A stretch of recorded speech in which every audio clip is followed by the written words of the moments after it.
Columbia Street Waterfront Association, the Cobble Hill Association, Community Board 6, and the Gounardes Association for helping organize tonight's meeting. I also want to acknowledge our local elected partners, Congressman Dan Goldman, State Senator Gounardes, and Assemblymember Simon, whose staff are in the room tonight. Senator Gounardes and Assemblymember Simon are in Albany this evening.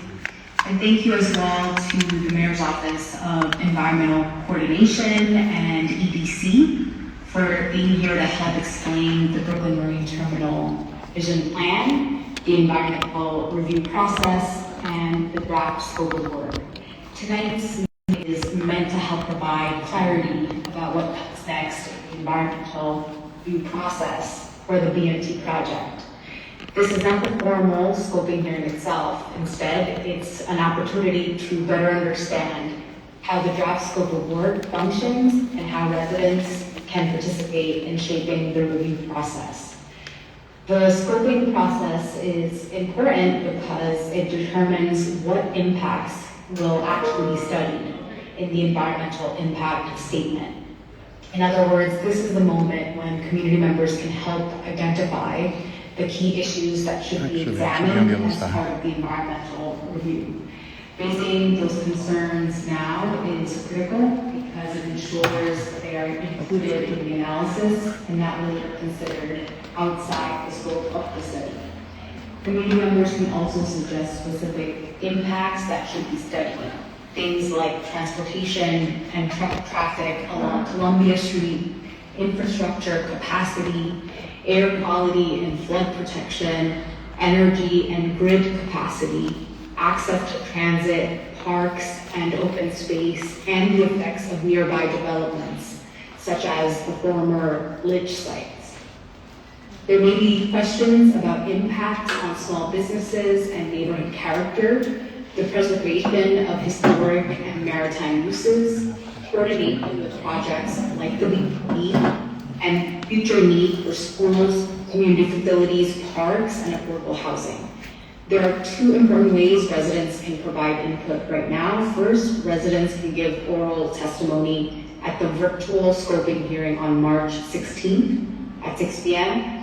And second, written comments can be submitted through March 31st, which allows residents to provide more detailed feedback about what impacts should be studied.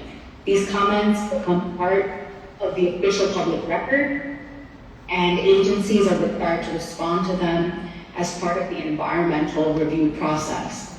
We hope tonight's session helps provide clarity about the process and how community members can stay engaged. My office is committed to listening and helping amplify community concerns through my role on the BMT advisory and task force processes. Please continue sharing your comments and perspectives with my office as well. Thank you again for being here tonight and for staying engaged. Community voices are absolutely essential to making sure this review process fully examines the impacts and the many opportunities this project may bring to our waterfront neighborhoods. With that, I'll pass it over to Randy from the Columbia Street Waterfront Association. Randy.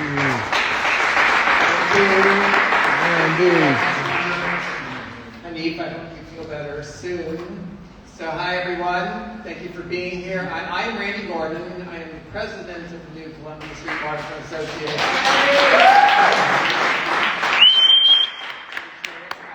We're well represented tonight. We have our number of board members, John Leva, James D. Philippus, Deborah Tackney. Am I missing anybody? Oh, Ben Fuller-Gounardes. So we are very well represented. And we have Brian Boll, who's our representative on the BMT Advisory Task Force, and Sharon Norton, who is his alternate. And we have members of our Greening Committee, who've done some really interesting work. You'll see it on our handouts.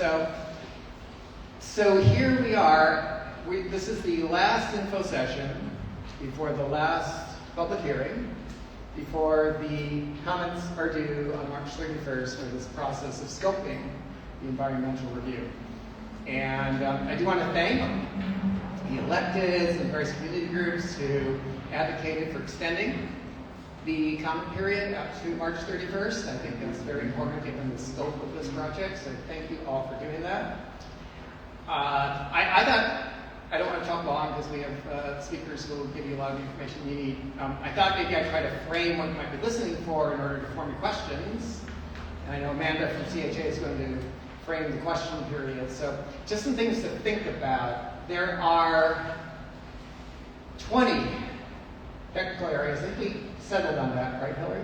There are 20 technical areas of study that if you go through the draft statement of work for the BMT project, that need to be reviewed in environmental impact assessment. Now, we've got a handout on some tips about the process, and CHA has a very good handout as well. Ours does include those 20.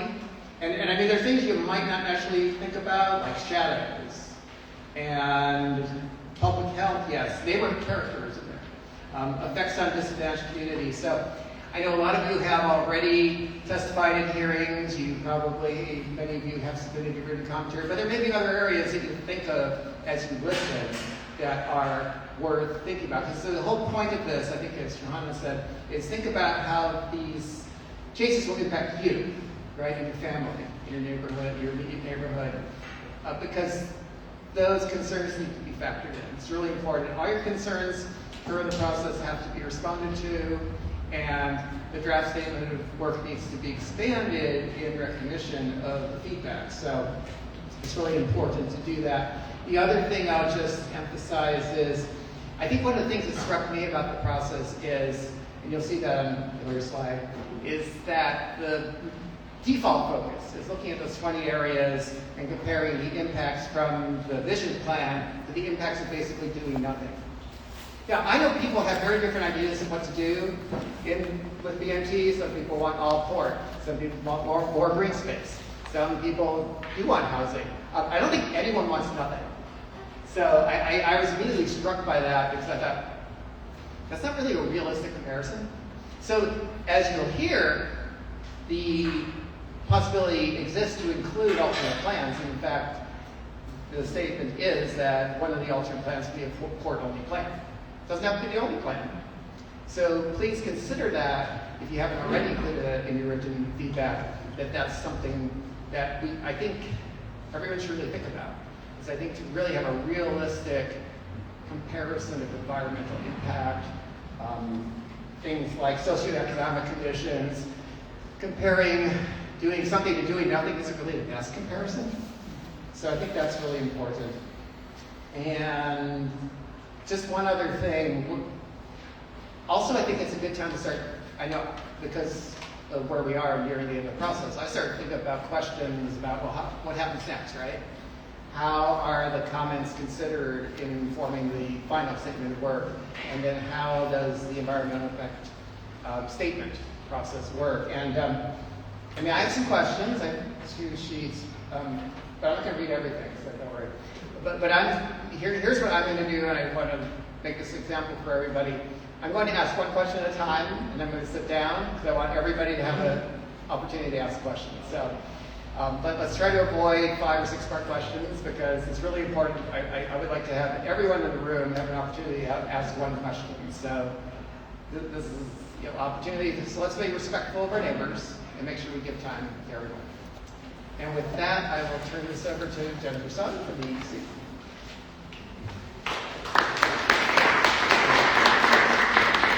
Thank you, Randy. I'm Jennifer Sun. I lead the planning division at NYC EDC. I wanted to take a moment because this is the first time since we met last year where we're under a new mayoral administration. So it's very exciting to have had that transition. And for the first time in the city, we have a deputy mayor for economic justice who oversees EDC and other agencies. So we'll be working closely with the deputy mayor of economic justice, Deputy Mayor Sue, and with the community collaboratively to advance the project to really help realize this administration's priorities, especially related to affordability, economic justice, and environmental justice as well. So I just wanted to take a moment to acknowledge that there has been obviously a significant change, but at the same time a real opportunity for us to continue our work together. So with that, I'll introduce my colleague at EDC who will present the vision plan very briefly in case there are members of this audience who have not been familiar with the vision plan before we I'll talk be about honest, the project. I don't understand how people can clap for somebody who threatened us. Thanks, Jen. Good evening, So insane everyone. to me. I'm Liza Chaparro. I am a vice president at EDC, and I will be giving an overview of the vision plan. So BMT, for those who don't know, is a 122-acre site that is generally bounded by Pier 7 to the north and Pier 12 to the south, as you can see in the orange here. In May of 2024, the city, the state, and the New York and New Jersey Port Authority entered into an agreement for transfer of this property to EDC for the purposes of building a modern port as well as a mixed-use neighborhood.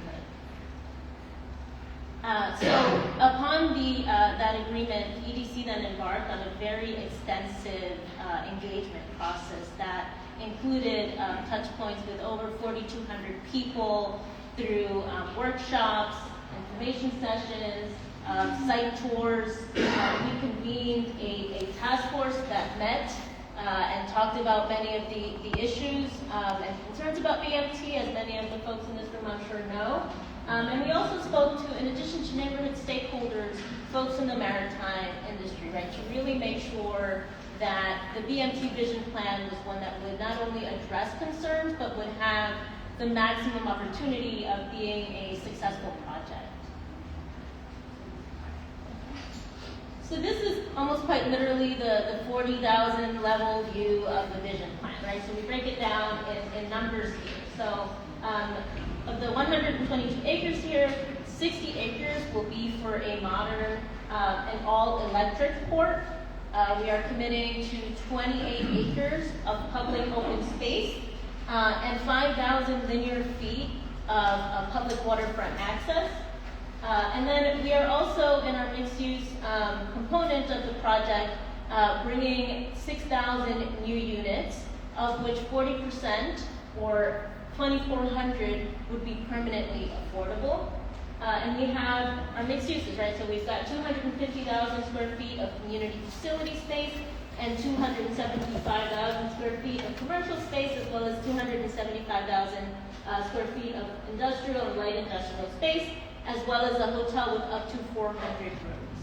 Altogether, we are talking about $18 billion of economic impact, 37,000 temporary construction jobs, and 2,000 permanent operation jobs. And so the BMT area, we sort of break it up into three major geographies. And so what you see in the purple, pink, depending on who you ask, is our container flex terminal. To the north in the orange is BMT North. This area of the plan will have 3,800 units. And there we are hitting in each of our mixed-use neighborhoods or mixed-use areas a 40% affordability target. So 20 of those units will be permanently affordable in BMT North. We are committing to 17 acres of public open space, including a destination park on Pier 7. We are our mixed uses of light industrial, commercial, as well as community facility space. And then to the south, in the blue, you see Atlantic Basin. That will be 2,200 units of housing, of which 880 would be permanently affordable. 11 acres of public open space there, as well as Brooklyn Cruise Terminal and our hotel. And again, mixed uses, industrial, commercial, and community facility space. So I mentioned the extensive engagement process that we did as part of BMT. That really lent us to really think of some of the commitments that will ensure that this is a project that is a great benefit to the community and one that is ultimately successful, right? And so I just want to highlight a few of those key commitments here. In terms of public funding, you're talking about $418 million of funding. That includes a $164 million federal grant with $109 million in matching city funds for the marginal pier reconstruction that would be part of the container and flex terminal, as well as $15 million from the state for a cold storage facility that will support that port, and $50 million from the state for housing. We committed to releasing an RFEI that solicited responses from port operators, developers, and folks in the maritime industry so that we can really refine and figure out ways to optimize our port.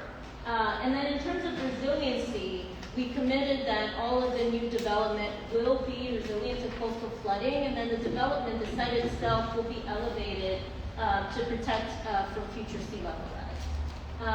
We've got our commitment there mentioned again about the 5,000 linear feet of waterfront access, our community facility space.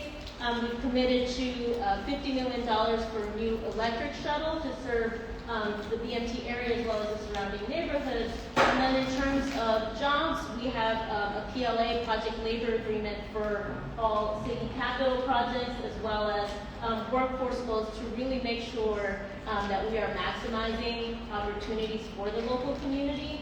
And then finally, in terms of implementation, we committed and began a new legal entity called the Brooklyn Marine Terminal Development Corporation. They will be in charge of implementing the plan post-approval. So there are more commitments to come, but I just want to take this moment to talk specifically about the housing commitments that are part of the BMT Vision Plan. So I mentioned the 2,400 permanently affordable units. In addition to that, we have committed to $200 million that will go for improvements in Red Hook houses, as well as a $75 million commitment to either build or preserve affordable housing within Community Board 6. So altogether, we're talking about 3,650 units that would either be created or preserved that would be affordable, and that's 60% of the 6,000 units that we are talking about at the end. And here you have it in the yellow. These are our housing commitments with $200 million for resident houses, $75 million for affordable housing in CD6, and sorry, $200 million for NYCHA and the first commitment is 200 units that would be reserved for the residents of Red Hook and 50 for the residents of Wyckoff and Gounardes houses within BMT. And then in terms of small businesses, we agreed to have a small business grant program, and then $7 million for investing in open space around the BMT area, $10 million for an industrial development fund, as well as 275,000 square feet of industrial space that would be at discounted rents, and then finally $29 million towards workforce training programs and an experiential learning center. So those are just some of the highlight commitments that we want to highlight that are part of the vision plan.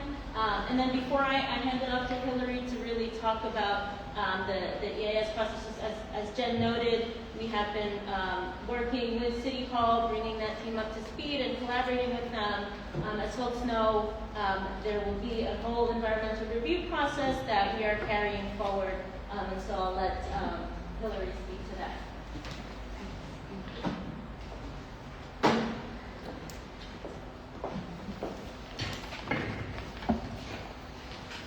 Good evening, everyone. Can you hear me? Thank you. For the project. So my name is Hillary Summo. I'm the Director and General Counsel of the Mayor's Office of Environmental Coordination. That office serves two roles within New York City government. First, we are the office that oversees the city environmental quality review process for all of New York City, and that means supporting other agencies with their environmental review, establishing the standards for environmental review, and hosting the public database where all environmental review documents are found, and assisting with other technological capabilities for city agencies.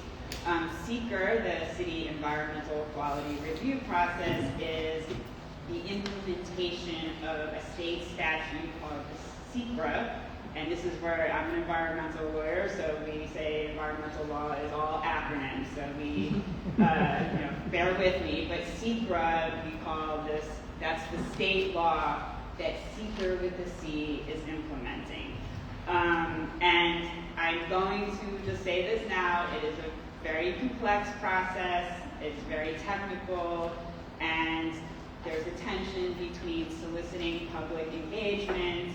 It's a CEQR, the state statute, is a transparency statute. The reason it exists is to inform communities about actions that governments are taking within their communities and what the possible impacts are, and to allow for public engagement. And this is why we're all here tonight, but I will admit it's extremely technical, and so I'm here tonight to help give some information on how to frame your comments for the scoping meeting that is happening on Monday, and also, as Randy and Councilmember Hanif mentioned, that there also is a written comment solicitation, so anybody can submit written comments. Now I forgot what sorry, I just came back from vacation, so I forgot what the deadline is. March 31st. March 31st, right, okay, March 31st. But we're still soliciting written comments for March 31st. So the other role that the Mayor's Office of Environmental Coordination plays, and that's why we're also here, is there is a legal designation of lead agency. And so my office is acting as the lead agency, and we are the technical reviewer of all of the analysis that the applicant, which is EDC, submits to the city to make sure that they are doing the appropriate analysis. They're using the appropriate data and methodologies so that we can disclose the impacts to the public and have the transparency that CEQR requires. So I will go through the slides, and it's a lot of information. So then we'll, as Randy said, take questions after the process. After the slide process. Okay, so again, CEQR is an environmental review process. We are now, for the Brooklyn Marine Terminal, undertaking environmental review by preparing what they call a draft environmental impact statement. And that is a very long document that analyzes pursuant to certain methodologies, the 20 different analysis areas that Randy mentioned, which I will also speak about. And my office, the Mayor's Office of Environmental Coordination, as a lead agency, works with EDC's consultants and the city agency technical teams to assemble and review all this, and we publish it in the public document repository, so it will be available. So the beginning of the preparation of the draft environmental impact statement starts with a draft scope of work, and this is the process that we are now in. On September 24th, the lead agency, the Mayor's Office of Environmental Coordination, published a draft scope of work and opened it up to public comment through hearings and through the written public comment process. Actually, I don't like to call it hearings, because under CEQR they're really meetings. And so we've had 3 scoping meetings already, and we're having a 4th. And that's where we are in the process, as you see by the presentation. Once all the comments have been collected by March 31st, the lead agency reviews all the comments begins to finalizes the scope of work and begins the draft environmental impact statement, which is the initial environmental impact statement that is circulated for public review and comment. And then there will be another opportunity to comment on the draft environmental impact statement at a public meeting again, and there will also be a written comment period before a notice of completion and a final environmental impact statement is prepared. And then it's required under CEQR that the public be given at least 30 days notice for the public meeting or commenting on the draft environmental impact statement. After all the comments are collected on the draft environmental impact statement, the lead agency will then go back again and do, tweak the analysis if there seems to be something that should be responded to in the comments on the draft environmental impact statement or potentially some new information. And then we'll publish a final environmental impact statement, which will then include all the potential disclosure of impacts and mitigations and issue a notice of completion. And only then can the actions be taken primarily by the state and the city to authorize the project to move forward. Next slide, please. Okay, so we're in the draft scope of work comment period, and this is a very critical part of environmental review. It's where communities can really shape the study that's done during the environmental impact statement. And this is where we have to, the applicant and the lead agency have to define the project for the analysis purposes. So there is another, well, it's not an acronym, but a long, complicated statement called the reasonable worst case development scenario, which is the maximum. Could you repeat that? Okay, sure. It's called the reasonable worst case development scenario.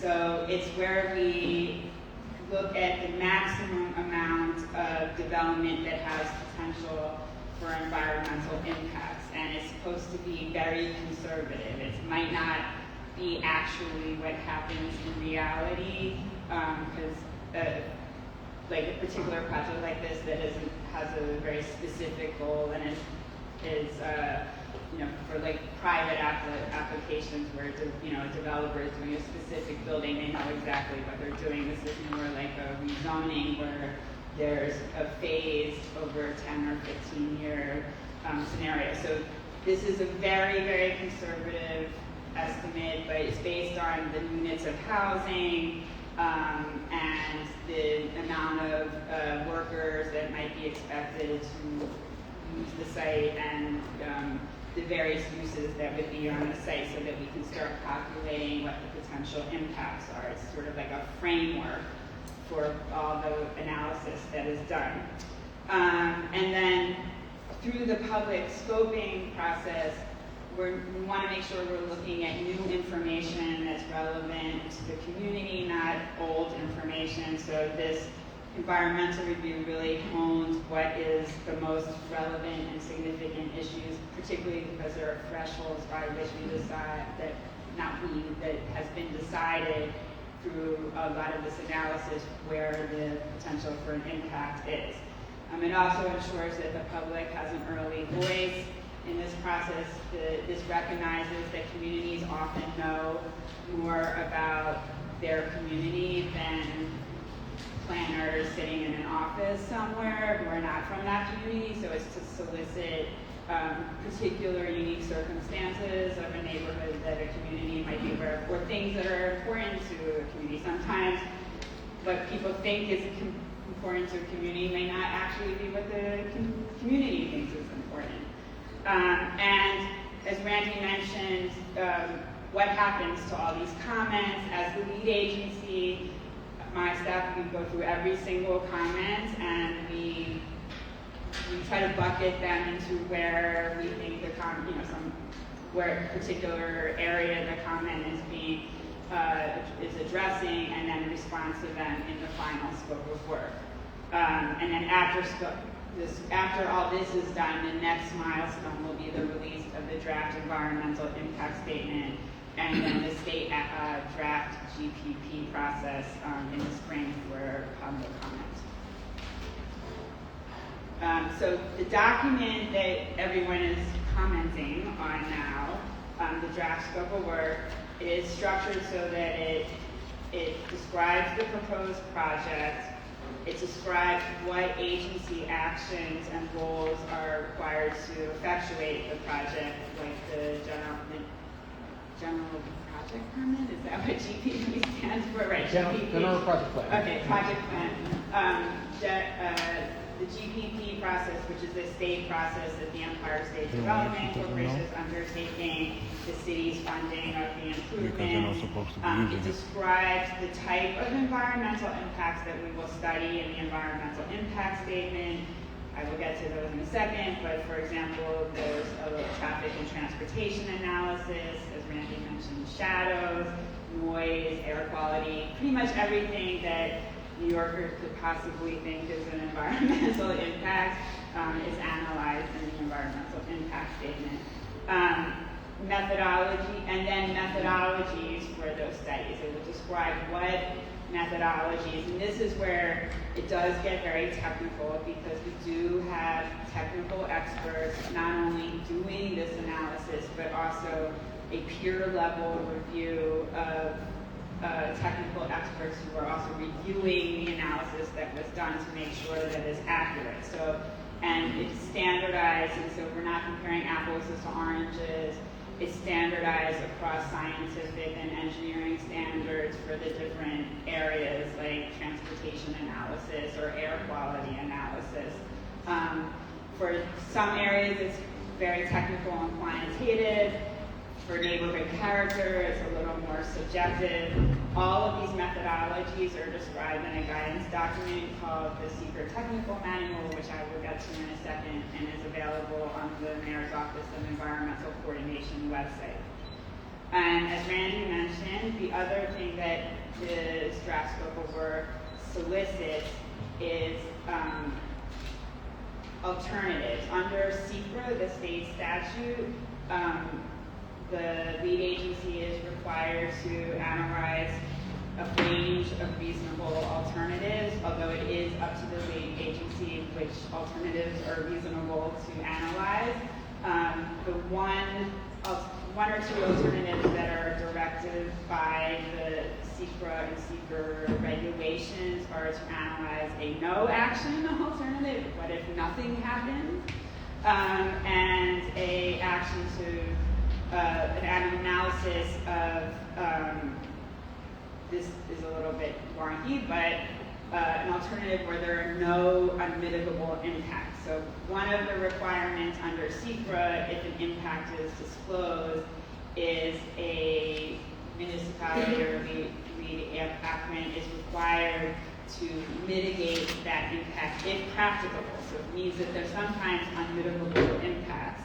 And if there are, then we analyze what it would look like if there were no unmitigable impacts. And in a very dense city in New York, sometimes you cannot mitigate all impacts, but you would not be able to deliver the public policy goal of the project, like enough affordable housing or the ferry service or something like that. And the draft scope of work is available right now for public review and comment on EDC's website and the city's CEQR Access website, which information is in the hyperlinks. And there's a CEQR number which you can use to search, but it's also keyword searchable. And you can look up any other project that's happened since 1979, because we just digitized our entire archive. And so if you're interested to know what also happened in this neighborhood, there's a lot of environmental reasons. Okay, so now we'll get to the real nitty-gritty that Danny was describing. So what will this environmental review analyze? As I said, the city performs its environmental impact review pursuant to the CEQR Technical Manual, which is its guidance, so it's not regulations and can be deviated from at times if there are unique circumstances. But the CEQR Technical Manual provides a very robust guidance for the analysis for all the different analysis areas. And as Randy mentioned, the environmental impact statement compares the future, or what we call the with action of the project to up to the future build year against the no action scenario. And the impacts are what we call what would happen if the project is implemented as opposed to what would happen if the project isn't implemented. And the alternatives, Randy, to your point, it is a little bit of a mental exercise that nothing is happening, but the alternatives are also analyzed against the no action. So that we would look at what impacts when we analyze another alternative besides the proposed plan, we assess it against the no action. So the alternative would be their sort of standalone alternatives as opposed to, we're not conflating the two. And this is wrong, as Randy pointed out, because there was an update to the CEQR technical manual after the last time we did this presentation, but I will explain that in a second. But there are actually 20 different analysis areas. There are land use, zoning, and public policy, and socioeconomic conditions, which is displacement of residential and business, direct and indirect, potential direct or indirect displacement of residences and businesses, community facilities and services, so the schools, libraries, daycare, fire and police services, and EMS services, open space, shadows, which, you know, as Randy mentioned, you might not think is a big deal, but actually is a huge deal to a lot of New Yorkers, so they're very dense, and the shadows can be a big deal. Historic and cultural resources, urban design and visual resources. In here is where the one is missing is natural resources, like trees and flora and fauna. Urban design and visual resources, hazardous materials, water and sewer infrastructure, solid waste and sanitation services, energy use, transportation, which is a big one obviously for this project, air quality, GHG emissions and climate change, noise, public health, neighborhood character, construction, and the new one, which is now required as of the beginning of 2025 under the state CEQR statute, is an analysis of the disproportionate effects on disadvantaged communities. So all of these different analysis areas will be studied in the draft environmental impact statement. All of them are outlined in the draft scope of work, and we are soliciting your comments on how we analyze all of these different areas. And the methodologies for these areas are in the CEQR technical manual, which I'll show you in a minute. We are analyzing this with a build year of 2038, because that's the expected, that would be the expected when the full reasonable worst case development scenario would be built out. So that's anticipating all 6,000 units of housing would be built at 2038, by 2038, and all of the other improvements will be done. We also, as I said, examine how to mitigate any potential impacts that are disclosed.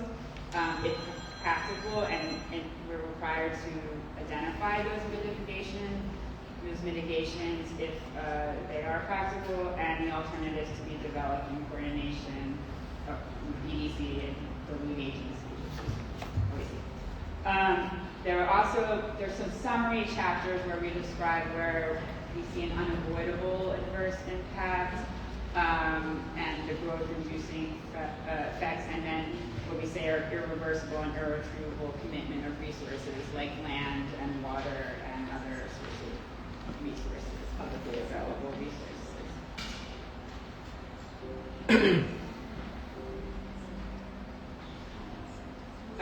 So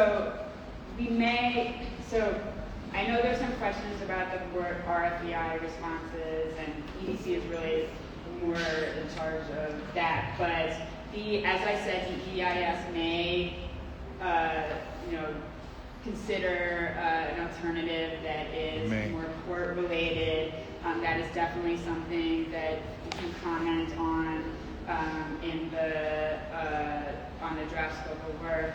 Sorry, there's one question. Yeah, just two quick questions. One, is light pollution considered in any of those categories? That is not yet, but that's something that you can comment on for sure. And then the second question is a process one, and apologies if you haven't gotten there yet, but let's say this environmental impact statement comes out and it reveals that the expected impacts are horrible and unavoidable with traffic or shading along all of Columbia Street due to these tall towers. Who then decides how or if to mitigate? And also, we're going to have an hour dedicated for Q&A. Yeah. So I think a lot of people probably have that same question. Yeah, So I think we'll maybe make sure you get in the Q&A line and we'll take it then. I'm sure a lot of people have questions. Right? Yes, I do want to And we're explain almost that. at the end. Yeah, and let's table that question because I just want to explain that. But so we will take comments on alternatives. The lead agency will consider alternatives. They have to be reasonable, and I will get to this, but CEQR does not require that we implement or pursue an alternative in the EIS. These documents are transparency and engagement documents. They are not they're not driving decision making in that way, and I will explain how that process works. Okay, so just want to go over some other frequently asked questions that have come up. So what is the study area? And will we only be analyzing impact within a 400-foot study area of the Brooklyn Marine Terminal? And this is sort of the study area for the project is within, let's use NYPD terms, the confines of this 400 radius around the Brooklyn Marine Terminal. But the analysis in the methodologies in the CEQR technical manual for certain analysis areas require much broader studies. I mean, obviously traffic is not, confined to just the Brooklyn Marine Terminal. So for different analysis areas, there are different study areas, and there's a really good map in the handout. Can you forward to that? I think it's further. The first slide. No, it's later. Yeah, there. No, it's later.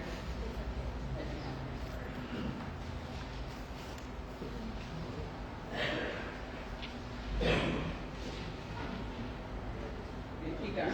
Okay, so here's a table of all the different study areas for the different analysis areas, and then we did sort of a graphic to show you that even though the base is the Brooklyn Marine Terminal, the environmental impact statement will go for different study areas all the way out to Governor's Island. So, for example, even though the project is taking place there, and I'm just making this up because my son happens to be a student at the Harbor School, so this doesn't apply for schools because they don't do it this way, but I could put a comment in that I'm concerned about the impacts of, putting, more high school students will go to the Harbor School, or there might be more students on the ferry, because it actually is within the transit study areas. It's not in the school. The schools don't do it that way, but it actually is in the transit study area for Governor's Island. So that is not limited to that 400 radius around the Brooklyn Marine Terminal. There will be, and there are different study areas as appropriate for the different analysis areas. This sort of gets to the question that was asked, sort of, in one way. Will MOEC, the lead agency, coordinate with other agencies? So I described how this is worked as, yes, we coordinate extremely closely with other agencies. I have a staff of 10 in my office, but not all of us are air quality experts or transportation experts or natural resources experts. So we rely on our other agencies to be the technical experts for reviewing the analysis that's submitted by EDC as the applicant. In addition, the other agencies want to know what's going on because they were also responsible for mitigation, and they also have projects going on, as we all know, in the area. So we are coordinating very closely with DOT and DEP about transportation and sewer and water and drainage plans, and closely with parks about open space, with sanitation, about sanitation, closely with the fire department and NYPD on emergency response, and they all looked at the analysis that's submitted as part of, they looked at the draft environmental impact statement chapters, and they comment on them before they even get to the public, because they want to know what's going on, and they want to make sure that the analysis is being done correctly. And in fact, they are, the technical agencies like DOT, DEP, Parks, are the ones that develop with the mayor's office the methodologies that we use to do the analysis, and they base it on the data that they collect, the issues that they see going on in those technical areas. And so they, they're real experts, and this is something that people really don't see, but there is this peer review that's being done, and it's not being done by the policy people. These are being done by specific units that are, a lot of them are certified engineers and architects and planners who are putting their professional credibility on the line, sometimes to make these decisions, so they are being held accountable. I think I described the village here, and we will look at we do have a chapter about climate change. We are working very closely with the Mayor's Office of Climate and Environmental Justice. In fact, my office is part of that group to make sure, and EDC and the resiliency units and all the other agencies like DOT and DEP to work very, to do the analysis using the resilient design guidelines. The Empire State Development Corporation also has to adhere to the I never remember the CLCPA, the Community Leadership and Climate Protection Act. Okay, so yes, I got it right. So there will be a lot of consideration about resiliency and climate change efforts, and it is somewhat of a moving target because, as we all know, this is all based on modeling. So that's something else that someone could comment on, the draft scope of work, is whether we're using the appropriate flood year or data for building resilient projects. So I think I'll stop there with FAQs because we probably have a lot more, but just a reminder that I'll remind myself that public comments are due on March 31st. Again, here's the anticipated EIS study areas. There are different, EIS technical areas, there are different study areas, so you can see this goes way beyond the site of the Brooklyn Marine Terminal. And again, this is also something that the technical agencies do weigh in on. Sometimes they want to look at something, if they have data that they think that the study area should be bigger, or we should be looking at something else, or there's a different, like using a drainage term, catchment somewhere else, then DEP will say we think you should be looking at this. Or like the sewer goes to Owl's Head or Gounardes, so you should be looking further out. Okay, so I know it's a lot, and I said, I know a lot of people in the room are not technical experts. Sometimes I'm not, depending on what it is. So the CEQR technical manual is a big document. It's 1,400 pages. But I highly suggest looking at least at some of it, and I tell my staff this all the time, don't go to the book, I'm a lawyer, so, they always say, go to the books. So take, for forming your comments, what I suggest doing is taking the draft scope of work and looking through what it says that the lead agency is proposing to study, or the applicant and the lead agency are proposing to study, and then match that to the different chapters in the CEQR technical manual, which will have, we've been trying to write it as plain language as we can. It's always a work in process, but it was one of those situations where it kind of got overwritten because it was a new thing, and now we're trying to, make it more plain language and accessible. And it's available on the Mayor's Office of Environmental Coordination website. So each technical area that's described in the draft scope of work will be analyzed using a methodology that's suggested in the CEQR technical manual. I'm going to address one question that wasn't on the FAQ because it just happened, is that my office did update the CEQR technical manual after the scoping process started. When it started, there was a 2021 CEQR technical manual, and now there's a 2025 CEQR technical manual. The changes that were made should not impact it significantly or at all any of the comments that have already been given on the draft scope of work, or there's nothing significant in my opinion, and you may want to talk to some experts, but that would affect anything really in the scoping process. Let me explain what the most significant changes were. One really is not relevant to this project.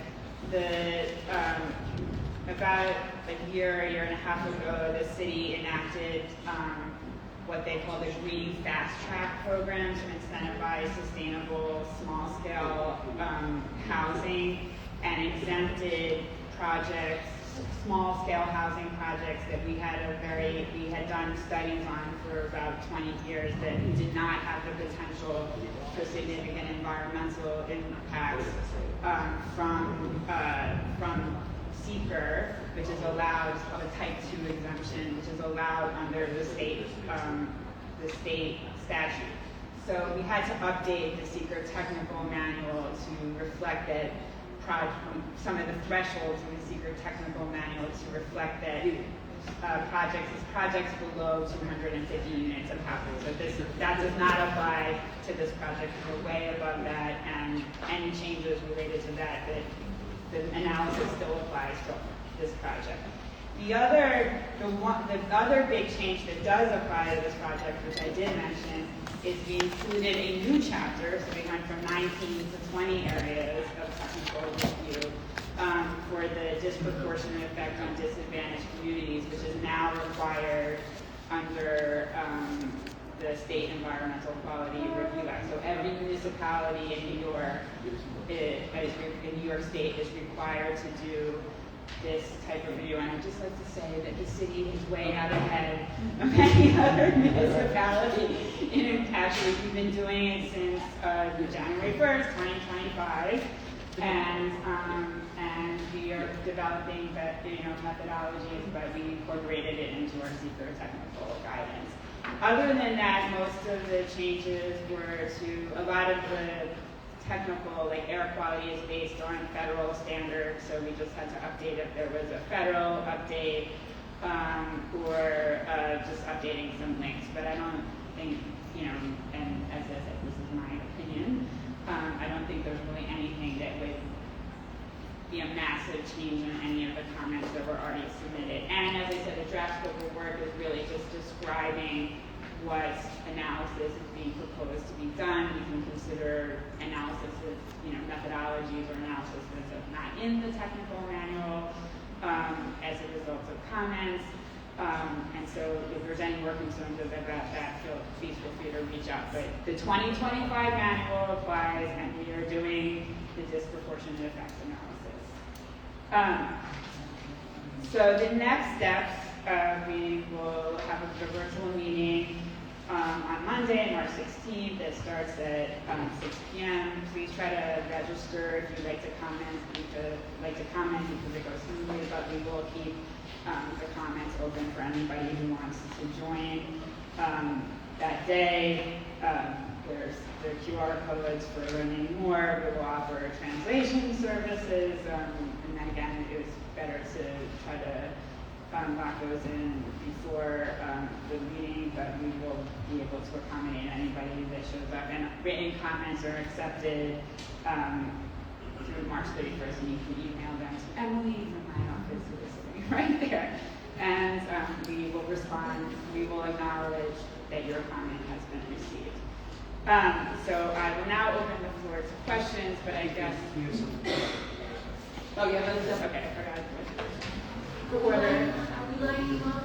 Yeah, but there's some other speakers, and then we will do questions. Yeah, we're moving into the Q&A. And also first, I just want to acknowledge we have Daniel Bruno from Borough President Reynoso's office. They're here. Their information to the back. And I'll turn it over to Amanda from the Cobble Hill Association, so we can begin to get into the Q&A. I'm Amanda from the Cobble Hill Association. I won't take up too much of your time because I know that you have questions. I've attended a couple of these environmental review sessions. I see familiar faces here that I think have as well, and also the speaking hearings so far. So before we turn to the Q&A, I thought it might be helpful to clarify, without getting too technical, the role of community comments in the process.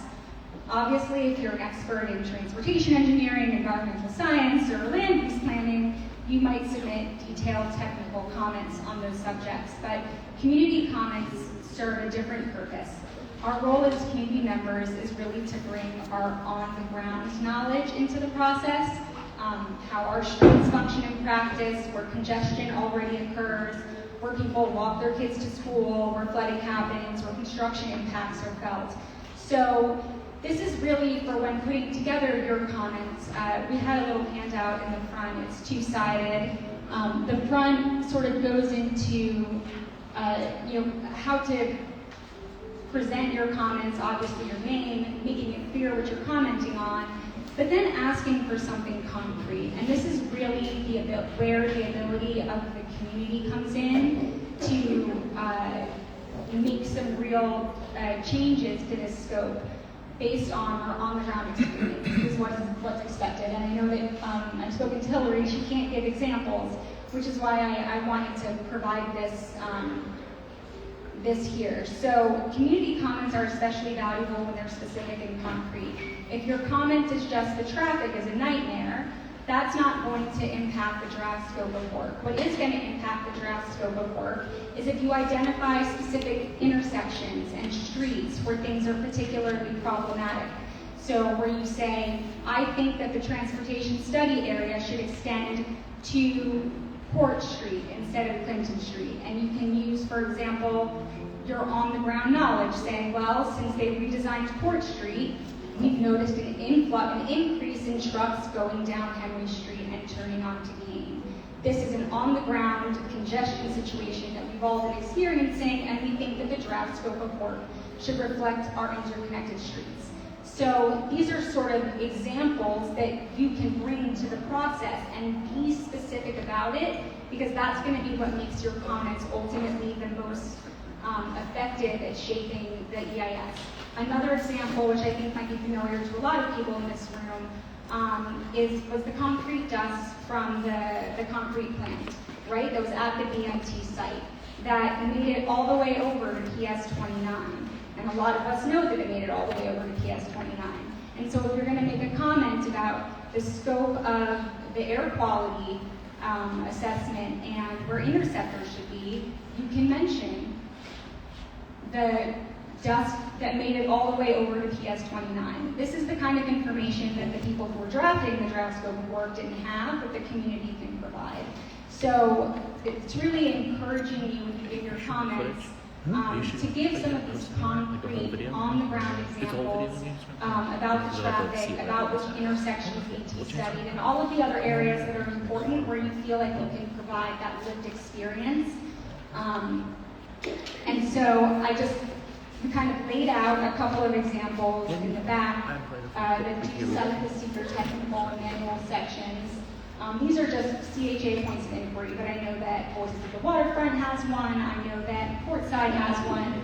a lot of different organizations do with some suggested comments, and it's really important that if these are things that matter to you, that you amplify them through your comments. So going into the Q&A section, I just wanted to give that context to the community comments and have you sort of think about what do you need to understand about the process to know whether your concerns will actually be examined as part of the analysis.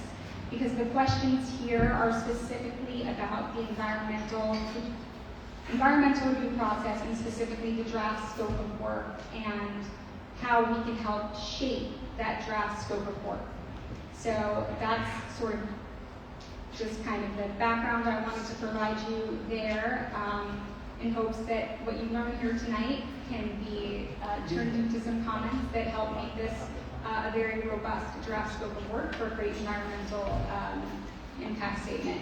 And with that, I'm going to turn it over to Ben Fuller-Goggins, who is going to be our moderator, facilitator for questions.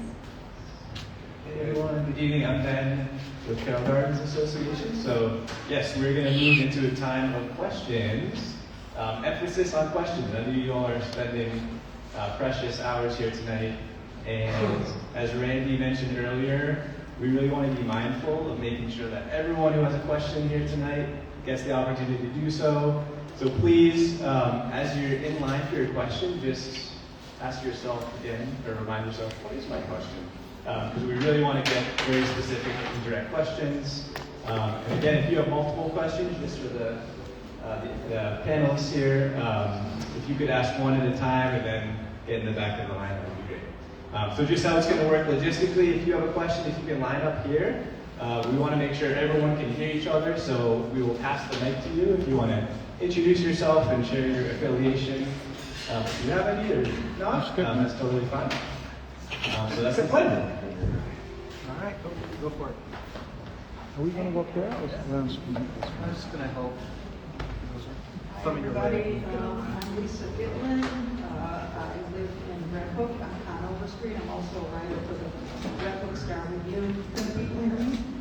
Okay. So just the other day, I was reading about the EDC's plan, which I had not really looked at in detail, and I saw that there will be a number of buildings that are 325 feet tall, and other buildings that are 425 feet tall. And to my dismay, when I Googled it, I could be wrong, but these buildings are enormous, like they would be enormous, like between 30 and 45 stories. And so that kind of building overshadows the neighborhood of the Columbia Waterfront District and Red Hook. And what I would envision is kind of a self-contained community way back, that includes these tall luxury buildings that isn't really integrated into the neighborhoods that we live in. So I'm just wondering if the people, the decision-making, people are concerned about this lack of integration when they're, planning to install extremely tall buildings in our neighborhoods.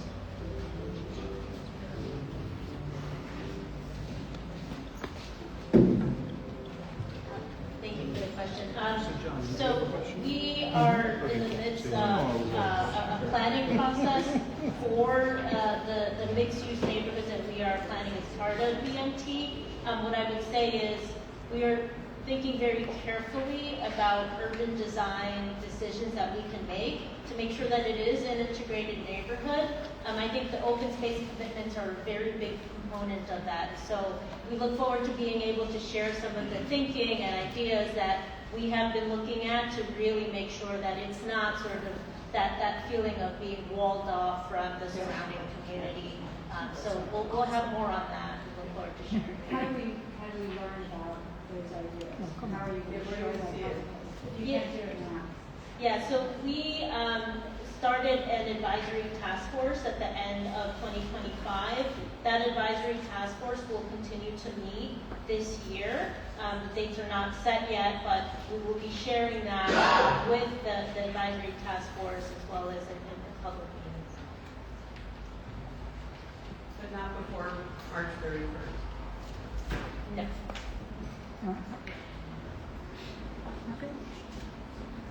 But I can add that this is something you can comment on in the scoping. There is a neighborhood character and urban design chapter which is reviewed by the Department of City Planning to see, their planners look to see, the conformity in the neighborhood and the methodologies by which they make that analysis is in the technical manual. That's why we have an urban design and neighborhood character. I don't think we should have any of those tall buildings. Right, but this is not, you can make that comment in the scoping or in your scoping comments, but there is an analysis of that, not just by the applicant, which is EDC, it's also done by a technical agency, that reviews the urban design and neighborhood character and see that it's consistent with their standards. Okay, before you kill this, we have to go home.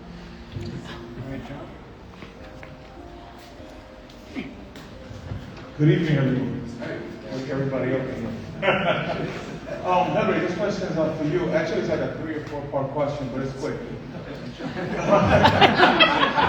CEQR, right? Like that's what we're doing here, right? Now the CEQR, you're the lead on that, right? Your office?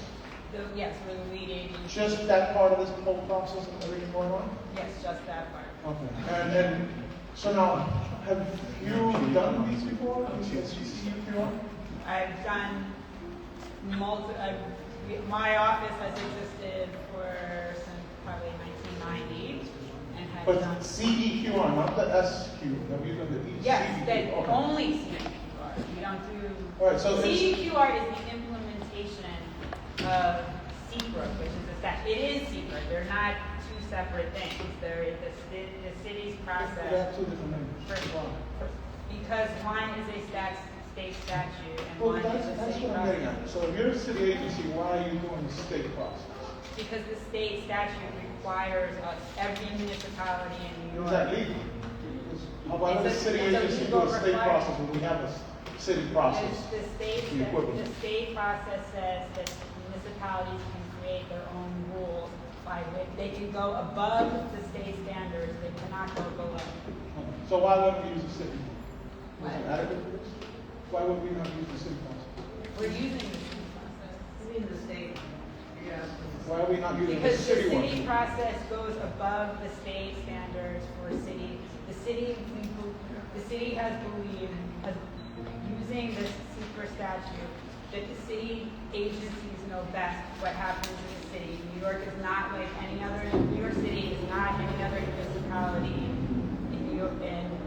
There's no other municipality in New York State that has the density or the issues that New York City does, and we go way beyond what any other municipality. It's a good thing the city is involved in this part. So now It's more the last one. conservative. So the CEQR, has that ever stopped the process? I think you answered that before, but you said it doesn't really have any decision making. It's more just so people can feel heard, I guess. It influences the decision-making process, but there is no requirement to drive the decision in any way. So you've never done one and say, well, this project's not feasible. That doesn't That's not happen. true, but I'm not speaking about that in this meeting. But that hasn't? I'm not going to speak about that in this meeting. So the answer is yes. I don't understand. Secret? It's not a secret. It's not. Sounds like it. This is not what this meeting is about. It's about secret. That's what I'm asking about, isn't it? Hello, I'm Maria Roca. I've lived in the Southwest Brooklyn area since 1964. I'm not telling you how old I am. But I have many questions because I have done a lot of work professionally. I'm a resident. From Williamsburg, the contiguous waterfront, all the way to Sunset. and the little green Bay Ridge for Bay Ridge is all different waterfront. So March 4th, that was just a few days ago, a study was revealed in the publication Nature that global coastal sea levels are on average, make sure I get this correctly, about 1 foot or 0.3 meters higher than previously assumed, with discrepancies up to 3 feet in regions like Southeast Asia, which is not us. However, all this land that is being discussed in this process today is inches from sea level in some places. So, forgive me. So, the last sentence, this means 90% of past studies used incorrect baseline data severely underestimating the immediate risk to millions of people. And that is Nature, the publication Nature, a very respected publication, and the date of that is March 4th of 2026, you can Google. My question is, if the baseline that studies going back decades have underestimated the sea level and rise, everything studies beyond that, and such a recent disclosure, will all of the criteria, the statistics involved in not only this process for this development, but going forward, do you, either one or anyone here, know that the people who need to know that this is just published, are looking into it as of March 5th, and will be adjusting all future expectations of what is going to happen. Because 1 foot of sea level rise is a hell of a lot already that we haven't been accounted for. So I just leave all of you with that thought. Sorry for the bad news. Are newer studies going to be considered as part of this project? Yes, if there is something that the technical experts who are resiliency experts think may inform before they do consider new data and new studies. But this is, I don't know this study. I do have a back. I went to region atmospheric science school, so I do know resiliency. But as I said, when a methodology is used, we use ones that have been peer reviewed, that have been agreed on by the technical experts, and not just in the city, but in the community. For example, I work closely with the Mayor's Office of Climate and Environmental Justice. They have all the resiliency task force. So it depends. That is something that you could comment on in the draft work, is that I think the study is relevant.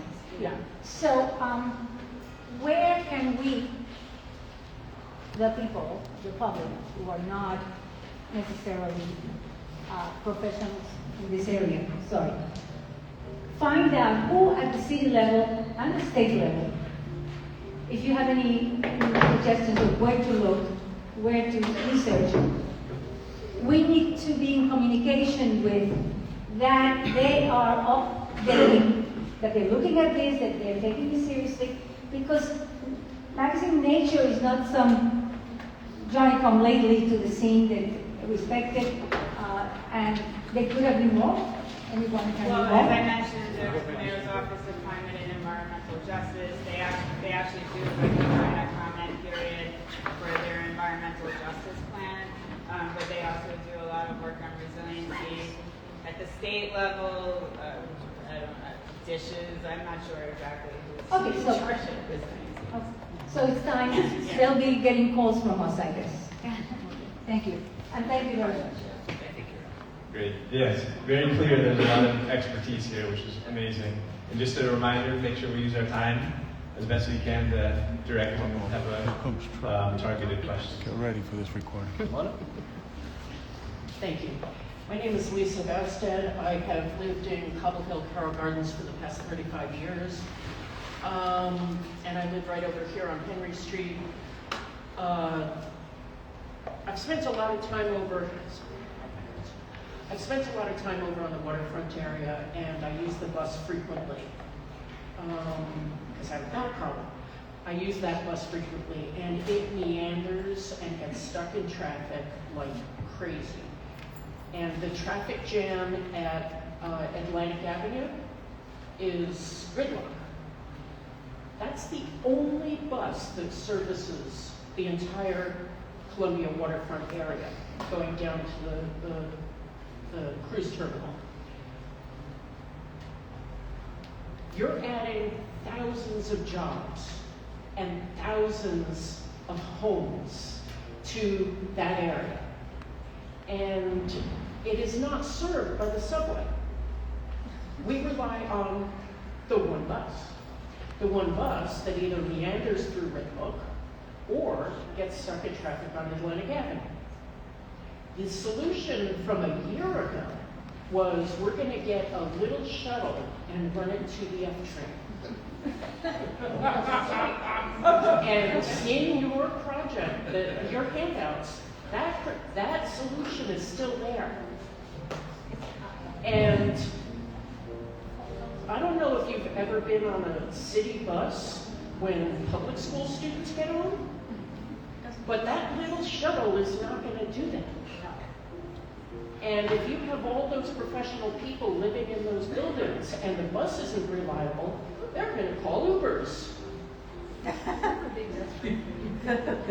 So it's been a year. You haven't come up with a better idea. Scrap the house.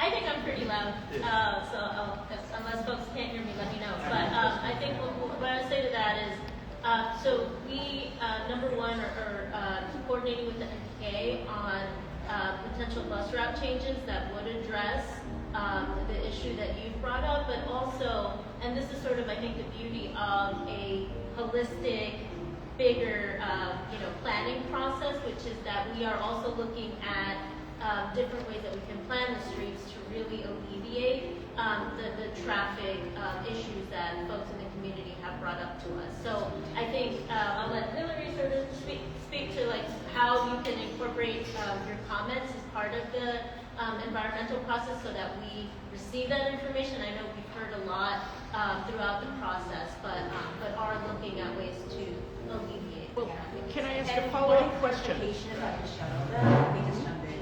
The shuttle is meant to be somebody turn on that music? The Queen of Ice is here. The Queen of Ice is going to speak.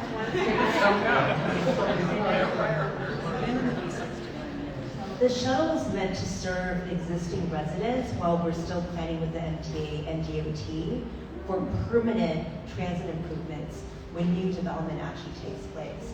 So the idea is not for us to be running shuttles for the new residents and to wait that long. But instead, the idea is that should this project be approved by GPP, then the commitment is from BMTDC to work with the community in designing shuttle routes so that we provide bridge service, we improve transit service, bus service, in the interim before MTA makes a commitment to putting new bus service in place for the new residents and workers at BMT.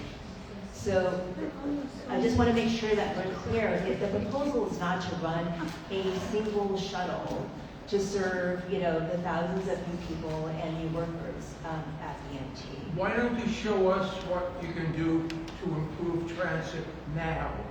We're sitting on a bus, the bus is not moving. And the BQE is a mess. You're a victim. Yeah. And the Why don't you 57 show doesn't us run you can anymore. do it now? Maybe we'd be a little less aggressive in our questioning.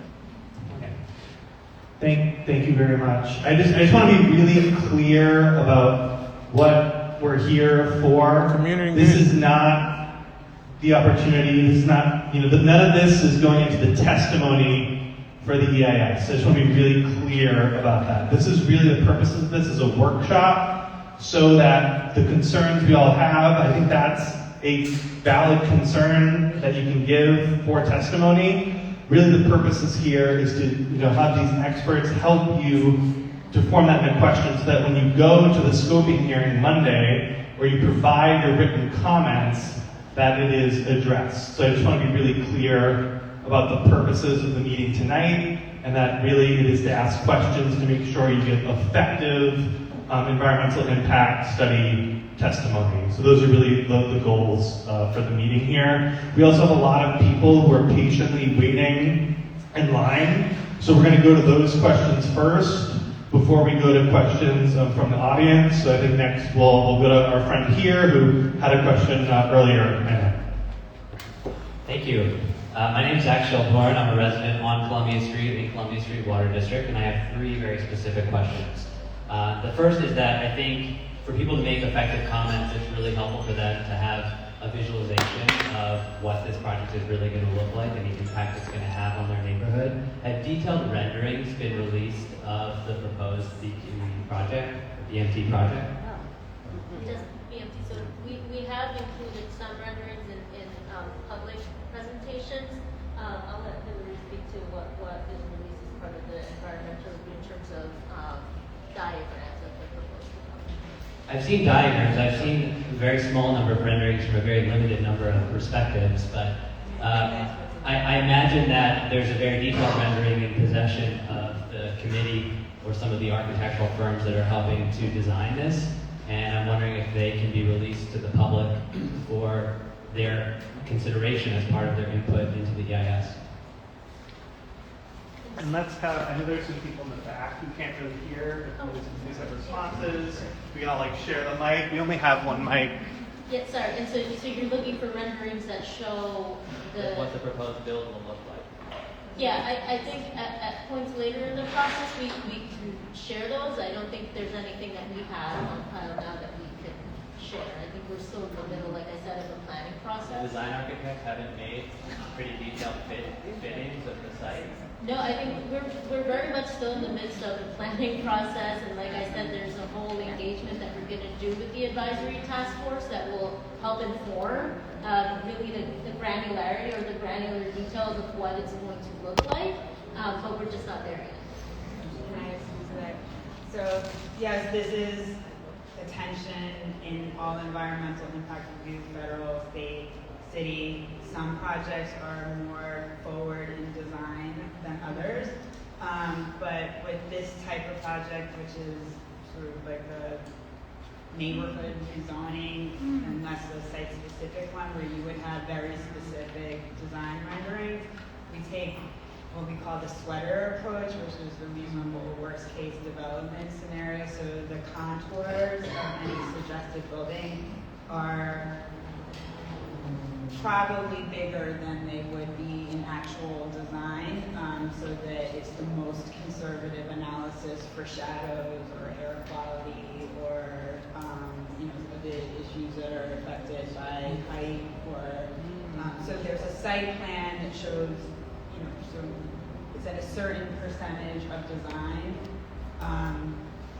It's not, sometimes not ideal, but that is something that you can comment as the draft environmental impact statement is developed. There will be more sort of granular renderings or pictures. I don't know if they're exactly renderings of the site. The other thing is that this is a different type of project. It's not a specific site, building that's being proposed. So that's. They know the rough location of where they're going to put buildings in the rough site. Right, but those are described in the sweater approach. Yeah. What's the sweater approach? What does that mean? Which is that it's bigger than what actually it's a more loose, general description of a building instead of describing a building with different. I'm not an architect, so I can't say, but with a pedestal and maybe 2 towers and all sorts of design features. It's just one big block. That's going to have the most environmental impacts as opposed to an actual design building. And that's the way that we're approaching it with a reasonable worst case design, a development scenario at this point. Two more quick questions. Okay. So let's assume we go through the process and the Lisa, draft EAS comes you out. gotta and limit there your are question to half an hour. horrible and unmitigatable You gotta limit your question to half an outcomes, hour. Impacts. So, for example, the sewage interceptor cannot possibly handle the volume of human waste that's going to be generated by thousands of new residences, or the vast majority of existing Columbia Street is going to lose 80% of their sunshine due to shading from a wall of new buildings. What is the recourse or decision making that then happens with those results? Okay, so that's what I want to talk about, but in a very general way. Can everybody hear me? Okay, so unsatisfying to most people. CEQR does not require It's a waste that of time. you not go forward with a project Okay. because there's impacts. There is no, it is to inform the decision maker and the public and to require the decision maker to mitigate if practicable impacts that are disclosed. But there's no threshold that says if there's this many impacts, you can't do the project. So who ultimately is the decision maker?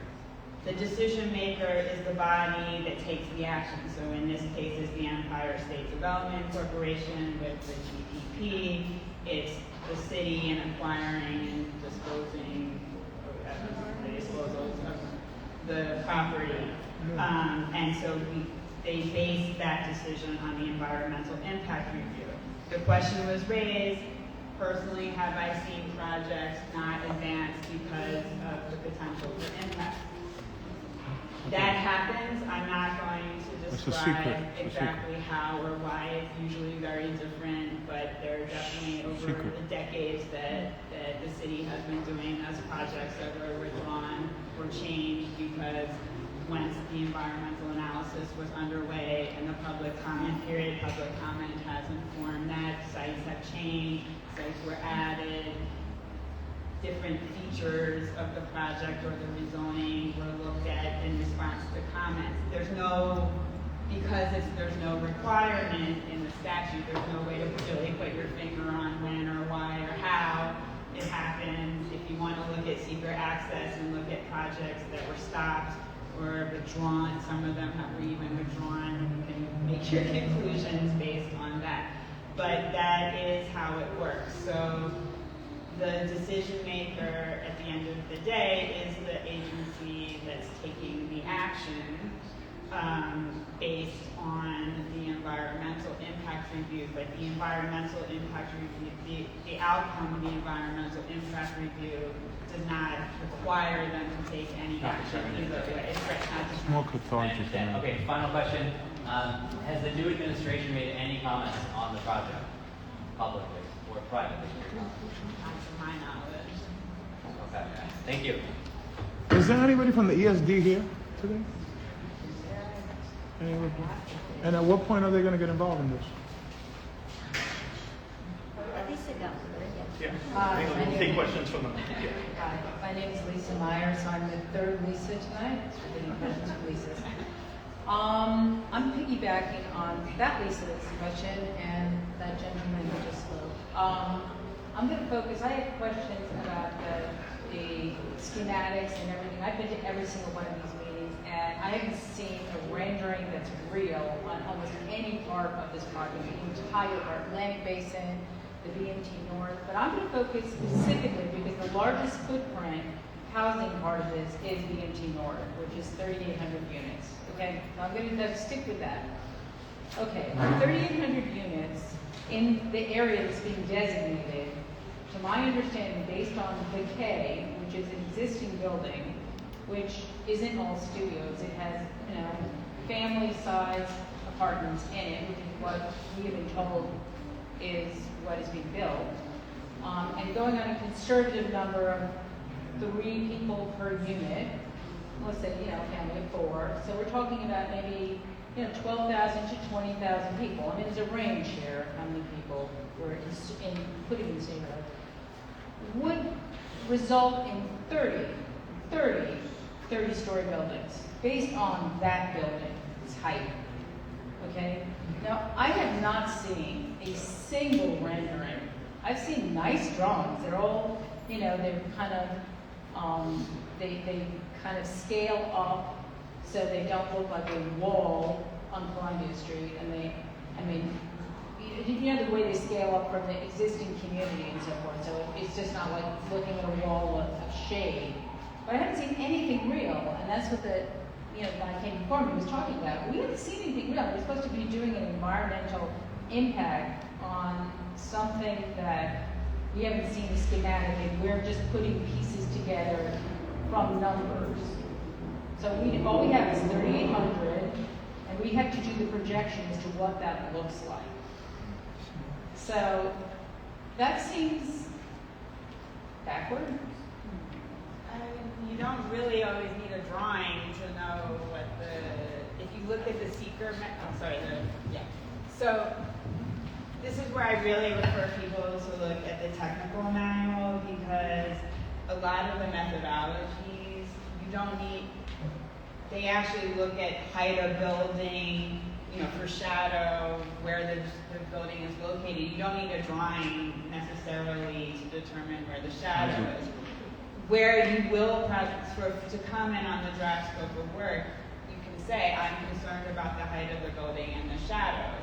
Then, well, I want you guys to acknowledge, what does 3,800 units look like in that block, in that BMT North? What is it? What's a conservative? You're seeing the conservative right now. It looks totally nothing like what my numbers show it would be. Right. 30-story buildings. It doesn't look anything like that. Well, that's, a matter of opinion, but that well, it's not opinion. I'm looking at square footage and an existing building. But that is what as I said, a conservative approach.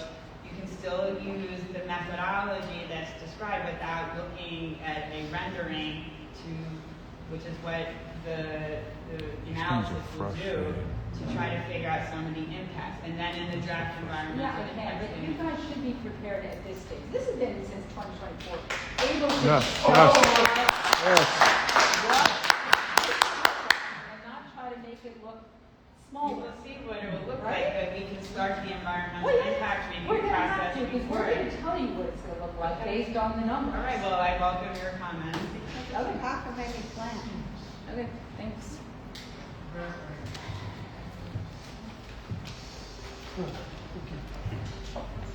Pablo Garcia, I'm a resident, but I work at the, I have a quick card, transportation workers identification card. But my question is, at what point do you talk with the DSNY about the waste removal from, it's what, 7,000 units? Conservatively, one person per unit. New York can spend about 5 pounds of garbage a day, so it's like 10 tons that's going to be moved there. It's not going to be by barge, it's going to be additional truck from DSNY. At what point do you talk to DSNY about that? Or have they put in information with the architects? Yeah, I'll take the top of that. So Hillary speak to how we coordinate with agencies as part of the environmental review, but we, EDC, have been coordinating with our city agency families to understand and again work on a plan that addresses everything, from streets, urban design to exactly what you just brought up, which is how we handle waste. So we're still in the midst of that planning process, but the coordination with DSNY as well as other agencies is ongoing. So you have spoken to DSNY? Yes. And is that operations or planning? I think it was more than one unit, but I don't know which ones in particular. And again, their sanitation services is a chapter in the environmental review. So we do look at how many units and how many commercial facilities will be generating waste, what type of waste, even DP will get involved sometimes if it's particularly an industrial industrial waste, and coordinate sanitation reviews, the numbers. It has to be pretty high, but they, to get to an impact category level, but we will coordinate with them through the environmental review on any. So they move by land or by barge? Well, the operational is more up to EDC about how to mitigate it, and part of the objective of this project is to provide more opportunities to move stuff by barge. But we will make sure that whatever impact, potential for impacts, which we might not get to, but sanitation will be well aware of how much they So are. you can get that off the management? Yes, you can get that off. Thank you. So as part of that future service planning with the Department of Sanitation, understanding that we want to minimize environmental impacts where we can, our conversations about planning for a future service includes how do we potentially reduce the number of sanitation truck trips to serve those new residences. So for example, are there ways of consolidating waste in certain locations so that instead of having to pick up waste from every single building, it's consolidated so that we reduce the number of trucks. So that is one of the things that we're actively talking about with sanitation.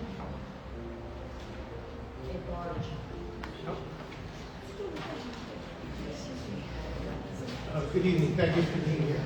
My name is Lou Edge, I'm a retired recovering transportation planner. And Director Semmel, I want to thank you for the excellent explanation of the CEQR process. I have a one-part question. It might be wonkier than your explanation of the process. EDC is committed to evaluate an expanded port alternative as part of the process, and that might leave little or no room for housing. However, the inclusion of housing is integral to the purpose and need and goals and objectives, preambles to in the scope. Pressure on working waterfront acreage is not. So my question, and I'm asking it without prejudice to the outcome, since these sections establish the basis for evaluating the alternatives, doesn't the language in those sections need to acknowledge the possibility that an all-port, or let's say mostly port alternative, could emerge as the most effective option to proceed for this area? I don't know if that's a question or a statement. No, it's a question. It's a question. As I said before, we will consider all reasonable alternatives, and CEQR does not require the selection of an alternative. But this is something to the environmental review is really we will disclose, we will analyze the alternatives as we would the proposed project, and then through the GPP process and the advisory task force and the political process, we'll see what happens. But right now, the proposed project is the proposed project. We will analyze other alternatives, and as we get through the process, we'll see what emerges. Thank you. Hi, my name is Donna.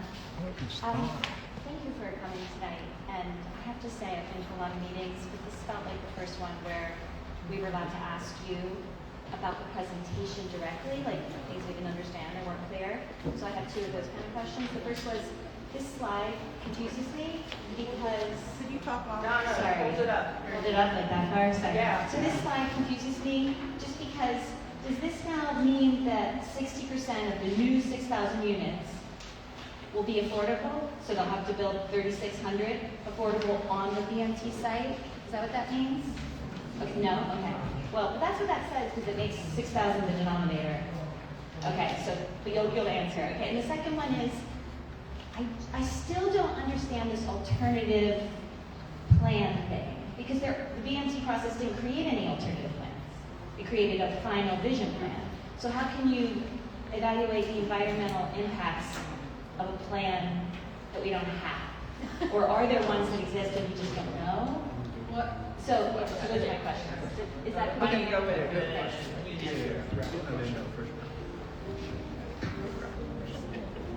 Yeah, so I'll take the question on the housing. So the 3,650, that includes the 2,400 that will be built on the BMT site that will be permanently affordable.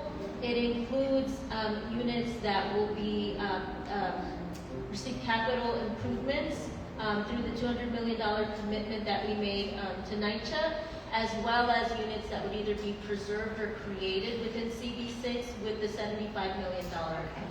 Right, so just, that might want to be clarified, because you do make 6,000 your denominator. Okay, so that's what I thought, thank you. Yep. Okay, so good question about the alternatives, and one of the reasons it's a little challenging to answer is this is the GPP process, is the state process that I've been participated in before, but I'm not entirely clear about on it, to be honest. And the task force? The plan that was voted on. Yeah, it's just the task force. Right, the task force. That process is sort of an ad hoc or one-off process for this project. So, first of all, there is a requirement under the state law to analyze a range of alternatives, despite whatever the process is that locks you into, this particular plan.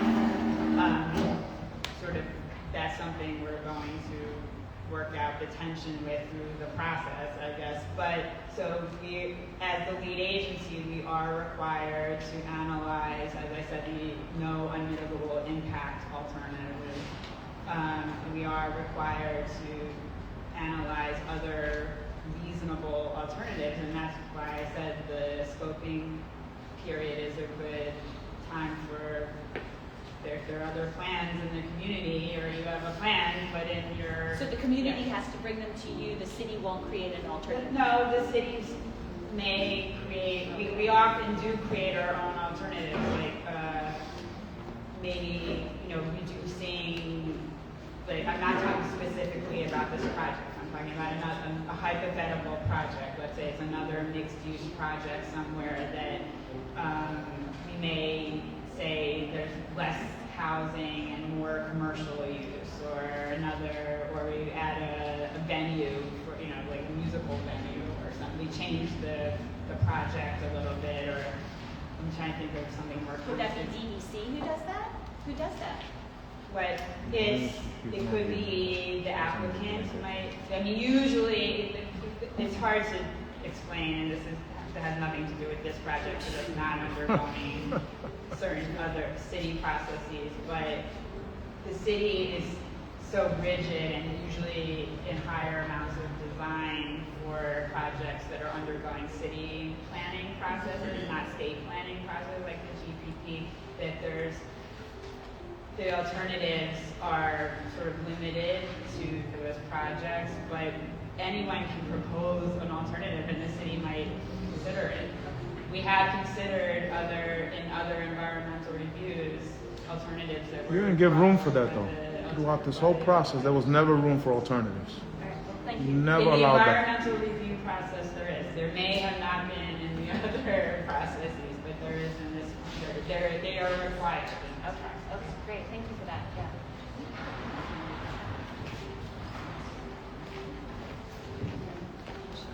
Where's the line? Lisa's back for an encore. Yes, I'm going last. Lisa's back. Lisa Nelstead again. It's only going to get worse. Are you now another? Yeah, no, I'm the same person. So this is a rare opportunity to build construction on state-owned property, public property. Why is the housing that is being built not all 100% affordable housing? That's right. Yes. Yeah, so one of the major tenets of the BMT proposal is that container flex terminal that I talked about. That is currently receiving per year $3 to $5 million in subsidies. So one of the major goals of the BMT vision plan was to make sure that it could continue to operate without subsidy. And so the mixed income housing, the mixed use neighborhoods that we're introducing as part of the plan we believe not only enhance the community, but also serve to do a cost subsidy to that container flex terminal. $5 million is So, nothing. wait, The ferry I want gets to money. clarify what you just We have said. other, Yeah, I'm sorry, we have other questions. Wait, I just want to clarify what you Quick just said. clarification and then we'll- So you're saying that the city is subsidizing state infrastructure with residential housing? So the port is not state. So the agreement that was signed in May of 2024 was to transfer the property to EDC. So we now have the property planned to modernize and have a new all-electric port. Like I said, one of the major goals is to really make sure that it does not continue to receive subsidy for operation, but it is going to be the construction of a new marginal pier that will include the demolition of the finger piers that we have on the site. And so the mixed income housing sort of works as part of the larger plan to. So the not affordable housing is paying for the pier, the state infrastructure to the pier. It's not state infrastructure anymore. The Blue Highway is a state project, isn't it? No, just don't clarify. The ice cream's So, yes, the market rate housing will help pay for infrastructure. Part of that infrastructure is a new marginal pier to help modernize the port. What we understand from industry input is that we need a new marginal pier to support more container activity. So fundamentally, the existing port today is a container port. We want it to continue to succeed as a container port, but it needs new pier infrastructure. So that's one reason for market rate housing. The other reason too is that we have a housing crisis. And part of solving for the housing crisis is delivering housing at different income levels. Not only affordable housing, but housing for also middle income and market rate as well. That market rate housing also pays for other neighborhood infrastructure, the open space as an example, as well as helping to deliver the permanent affordable housing by helping to provide the subsidy so that rather than relying on HPD and HDC subsidy, which is a scarce, limited resource for the entire city to be able to support income-restricted housing, we have the opportunity here at this particular site of using market rate housing to help subsidize the permanently affordable housing on-site and off-site as well.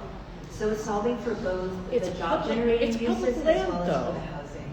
You don't have to bargain with a developer. This is publicly owned land. We can build on it however we want as a state. And I think we want to try to get some of these questions in. And the questions get good, Matt defers Yeah, and moves it that way. Come on, Matt, let people talk. Let them answer the questions. That's what we're here for. That's what we're here for, dialogue. We got all night. Let's talk. We do have to get on. Because she cut up there and says a whole bunch of stuff that we don't agree with, and we got to listen to it. We don't agree with that. We don't agree with building, all these expensive things. Like, if you got to fix the BQE, how much housing are you going to build to fix the BQE? That's infrastructure. You know that. It moves freight. The EDC put together a whole thing. I saw it, right? The whole proposal, that was only going to cost $200,000 to fix those piers. And I've looked it up and all of that. And that 1.7 is a ridiculous number. I don't know where you guys came up with that. And nobody was able to question it because you guys did an hour and a half presentations and 10 minutes of questions. So Matt, let us talk right now, please. At least this time. It's not going to do it. It's not going to make a difference because she already told us. The secret is just so we could feel cathartic and feel good about, that we had our say. But it's not going to make a difference. So let us at least hear us out at least. Go ahead. I have a summation question.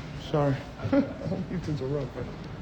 All right. Well, hi, Sharon Gordon from Columbia Street Waterfront. And I think the comment I've had, I've spent my whole life going to political events and meetings with my dad and grew up actually in a Republican household. I'll get that out here right now, but I'm a Democrat. But I mean, but as far as was a different Republican Party back then. No, I was going to say. and grew up with, my dad was an engineer and very specific about black and white kind of things. And one thing that I can hear, he's passed on since, but one thing I could hear him saying over and over in these meetings is, whatever happened to funding infrastructure for the public with things like bonds? Yeah.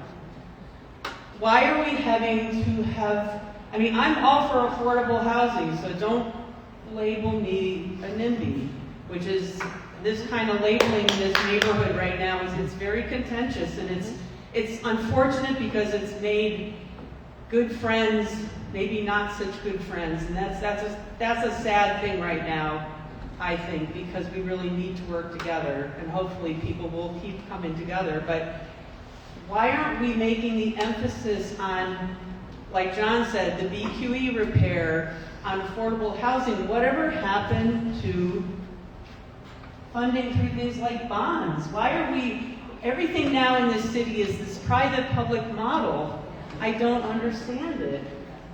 And we need to do something. If you oppose something like 30 towers, which I do because I'm not going to have any more sunlight in my apartment. I have a west-facing view, and that's it. So I will have no more sunlight. So yeah, I will put that in my CEQR. I'm on it. But it's just, that's the question I have had on my mind the last several months. Why aren't we funding things differently in the richest city in the world? I don't understand. And that, we could have fixes to NYCHA and more affordable, truly affordable housing. Why aren't we doing that? Why don't we cover the BQE ditch and build affordable there? Woo! Yes.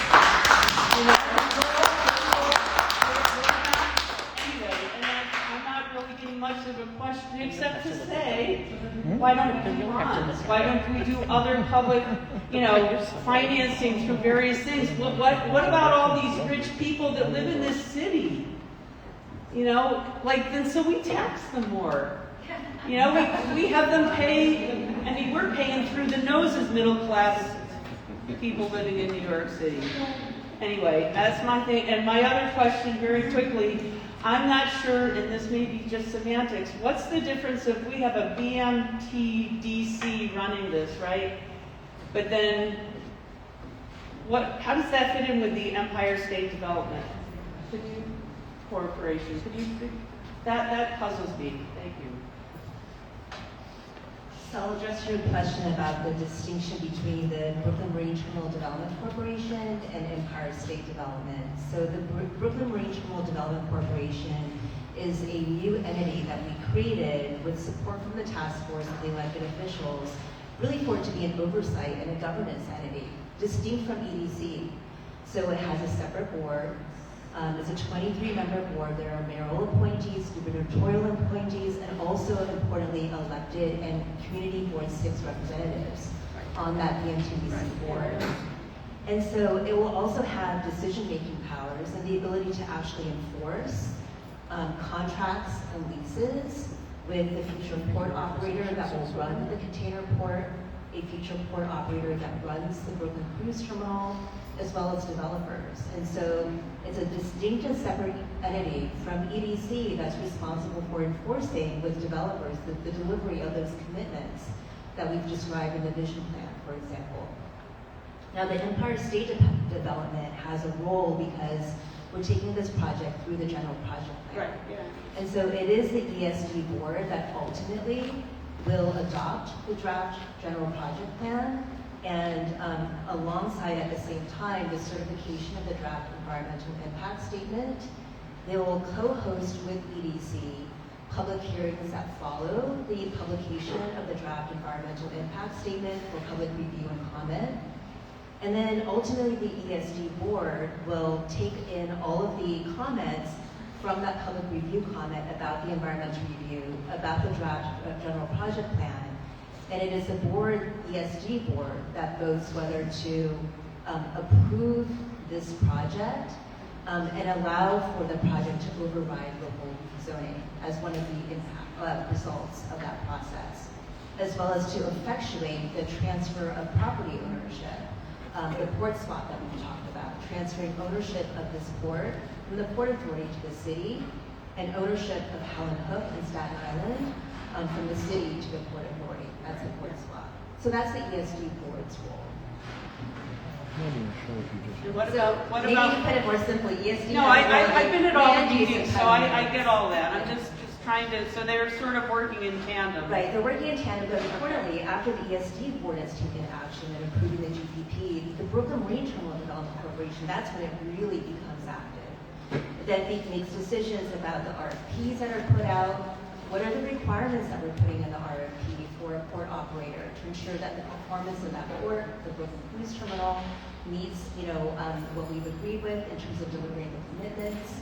The BMTDC is then, after RFPs are received, making decisions about developer selection and the leases, the business terms of those leases, to make sure that the implementation is true to the commitments that we've made to the community and to the public. And can someone comment on the financing? I can talk about bonds. Yes. Yeah, As a former controller, you're probably much more fluent in describing that. Good evening. First, I want to thank everybody for being here. I want to thank you guys for being here and patiently answering everyone's questions. I want to thank the community for coming out. It's not easy to have dialogue about development choices in the neighborhood, and the only way to do it is to keep turning out. I'm mostly here to listen. I have not yet taken a public position, and what I wanted to do was come in tonight and hear what people are saying and ask some questions.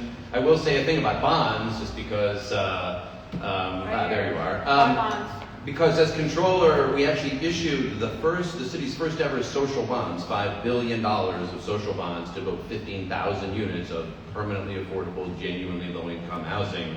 First time the city had done it, and we're really proud of it.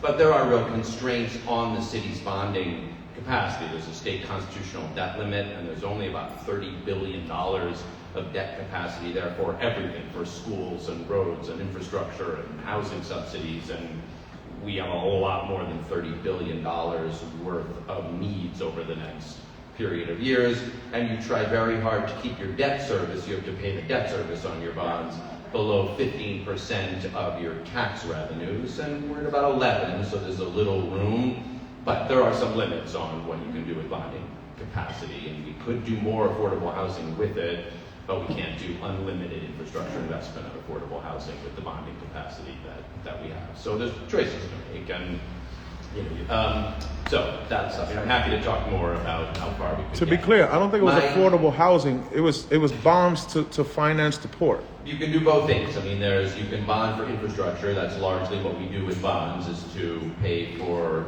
city infrastructure, schools, parks, roads, all of that stuff. The city does also subsidize affordable housing using its bonding capacity. New York City was one of the first cities in the country to do it. It was the Koch 10-year plan. Generally, they were mixed in with the other bonds, and what we did for the first time in my tenure was do bonds specifically for affordable housing subsidies, but it all comes out of the same pot. I mean, basically, the city's taxing capacity. I mean, obviously, if you tax the rich more, you can pay for more bonds, but there's a limit on, you don't want to spend more than 15% of your revenues on the bonds you've issued, and there's a state constitutional debt limit that we are up against, $30 billion, which is about what's left right now, is a constraint. So that's just, the answer is, you don't have unlimited capacity, and that's why the city often says, in addition to the bonding we're going to do, we want to find other ways to maximize resources we have, and those are choices to make. This gets to my question about choices that we're going to make, because you might have said this because I came in late and I apologize, but I'm trying to understand, so there's the RFEI, and you're evaluating that, and there may be an all-port or mostly port alternative, and that may be evaluated in the EIS. But there's a lot of questions in there, like what that proposal would be, how much it would cost, how those costs would be paid, what its impacts would be. I could imagine some all-port models that would have relatively limited impact. I could imagine some all-port models that would have very large impacts, and people would have a lot to say about how they wanted to think about it. So I'm not sure I understand why are we moving forward with a draft scope of work now on one fleshed out proposal and a vague sense that there might be an alternative, instead of letting the task force look at the draft, the RFEI responses, figure out whether it's going to put forward an alternative, have some discussion and let people be clear what that, maybe there's one, maybe there's a couple, and then put that in the draft scope of work. I mean, I guess that would add a few months, but it would make for a draft scope of work that was evaluating the various options. People would have really different points of view. Some people would be really excited about the housing. Some people would say, I really want the all-port alternative. It wouldn't change the fact that there would be robust debate and disagreement, but it does seem like it would enable a better evaluation of options in the draft scope of work and ultimately in the EIS, to have the alternatives that were going to be evaluated be clear first. So what's the virtue of doing this now while that somewhat parallel process is going on? It's a charade, that's all. So we've heard a lot of interest, I think, from the committee, including yourself, about learning more from the Port RFEI process. And so we're eager to share what we've learned publicly. So the plan is to hold a public meeting to share a summary of what we've learned and give, I think, more information about the types of operators who responded to that Port RFEI. We had received 25 responses in total at the end of December. We have invited the BMTDC board members to review the pool responses as we get committed to in the vision plan. So that process has been underway.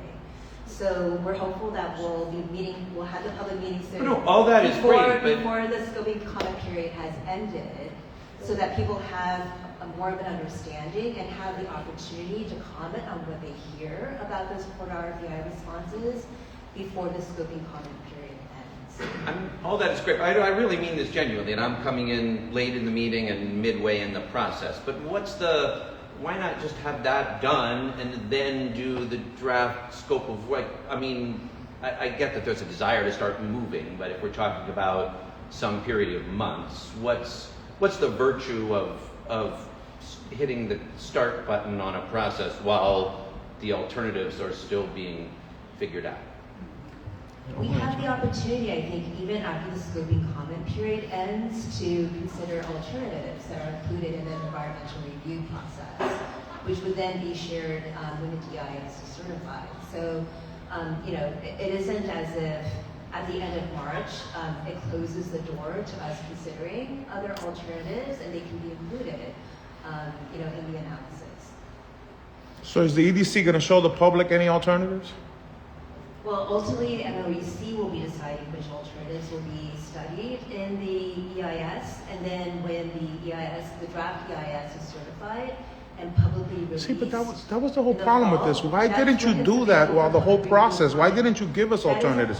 Why didn't you say A alternative, B alternative? It was just their way and that's it. Late in the process, Borough President Reynoso pushed hard to get the RFEI released, and part of what he said when he wound up voting for it was, I want to see that RFEI. There was an agreement to do it, and that's bringing new information to the table. So that's the process. Yeah, but there's alternatives within the community that were never allowed to be presented. Jim Tampakis, who was on the board, has an alternative vision. Well, obviously lots of people can use the scoping process to put Tom Fox has an alternative. Pratt has alternatives. But John, what I'm saying, but they were never able to present those. Well, an RFEI, the draft scope of work, people always have different alternative ideas, and they were never taken serious to present them. Whether they're taken seriously or not is a different question. But I'm not familiar generally with the agency adding alternatives through a public process while the draft scope of work is being evaluated. And so I hear you that there's an opportunity, but it's happened. It's not the practice. And sometimes there's just real urgency. Here it just seems to me like hit pause and let that get developed and then come back with the alternatives. I have to let EDC speak so that my role in the mayor's office was not making those types so you don't of get fired. decisions, or wasn't in the previous administration. But in terms of the environmental review, there have been times where alternatives have emerged through scoping that were discussed in the DEIS and then commented on in the DEIS process and then adopted into the FEIS.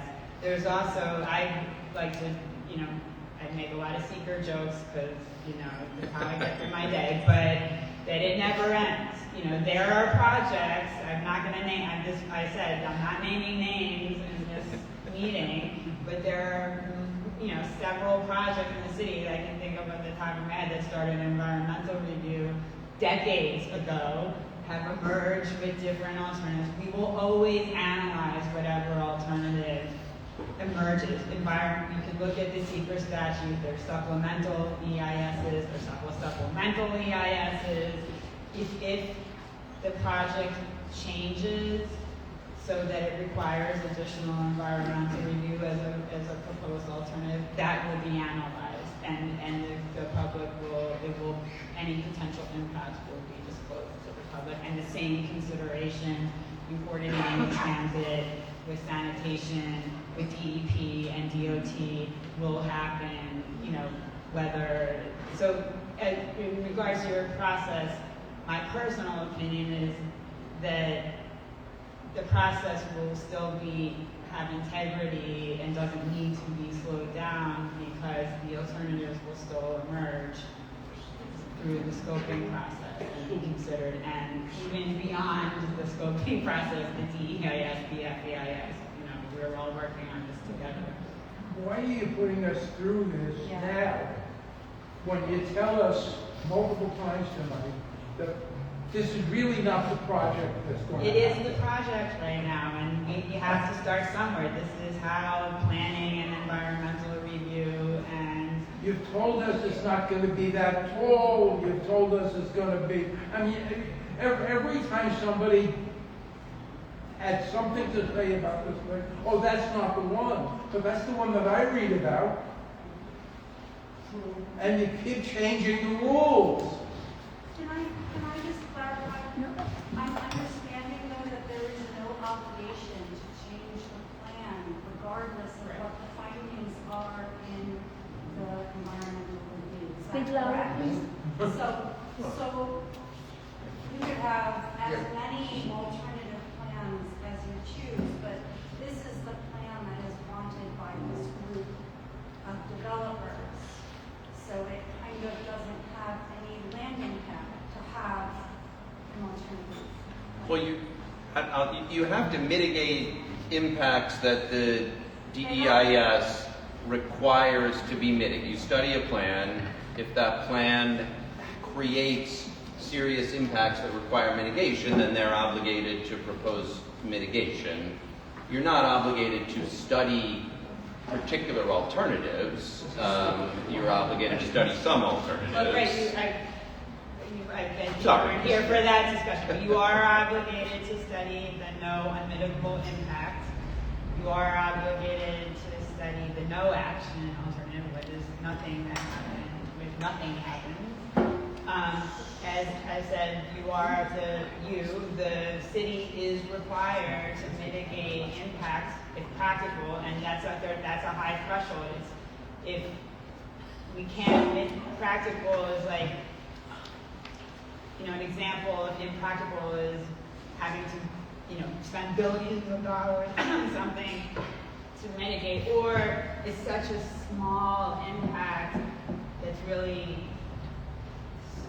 unique that there's no way to mitigate it, but the public purpose overrides the impact. I don't want to talk about specific projects right now because that's not the point of this meeting, but that has happened. But for example, I'm trying to think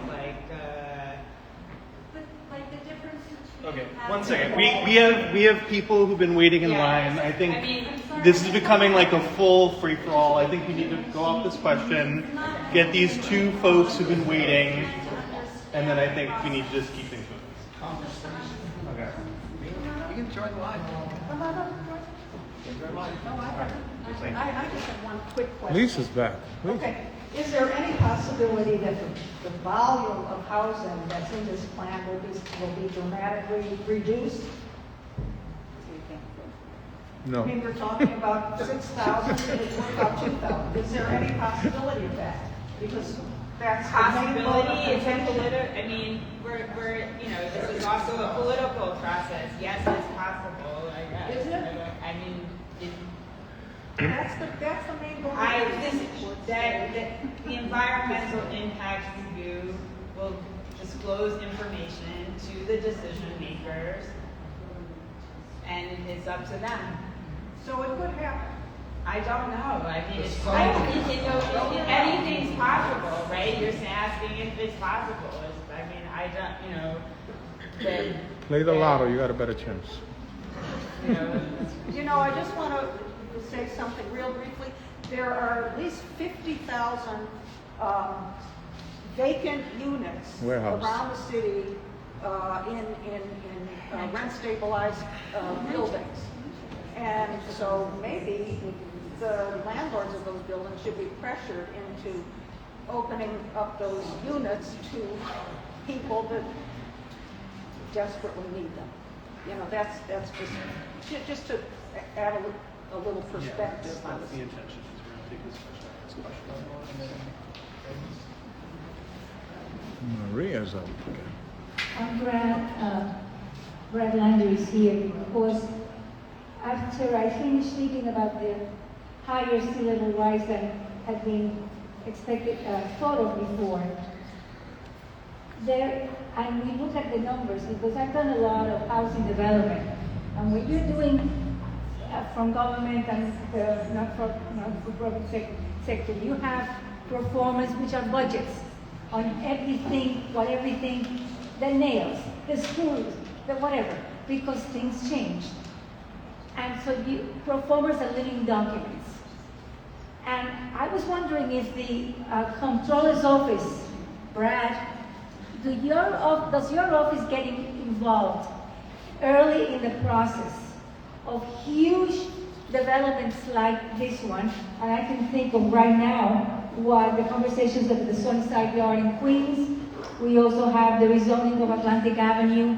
That all that requires problems that come up, special situations that nobody foresaw that require more and more and more money. To see the feasibility, the economic feasibility of things as the process is moving forward.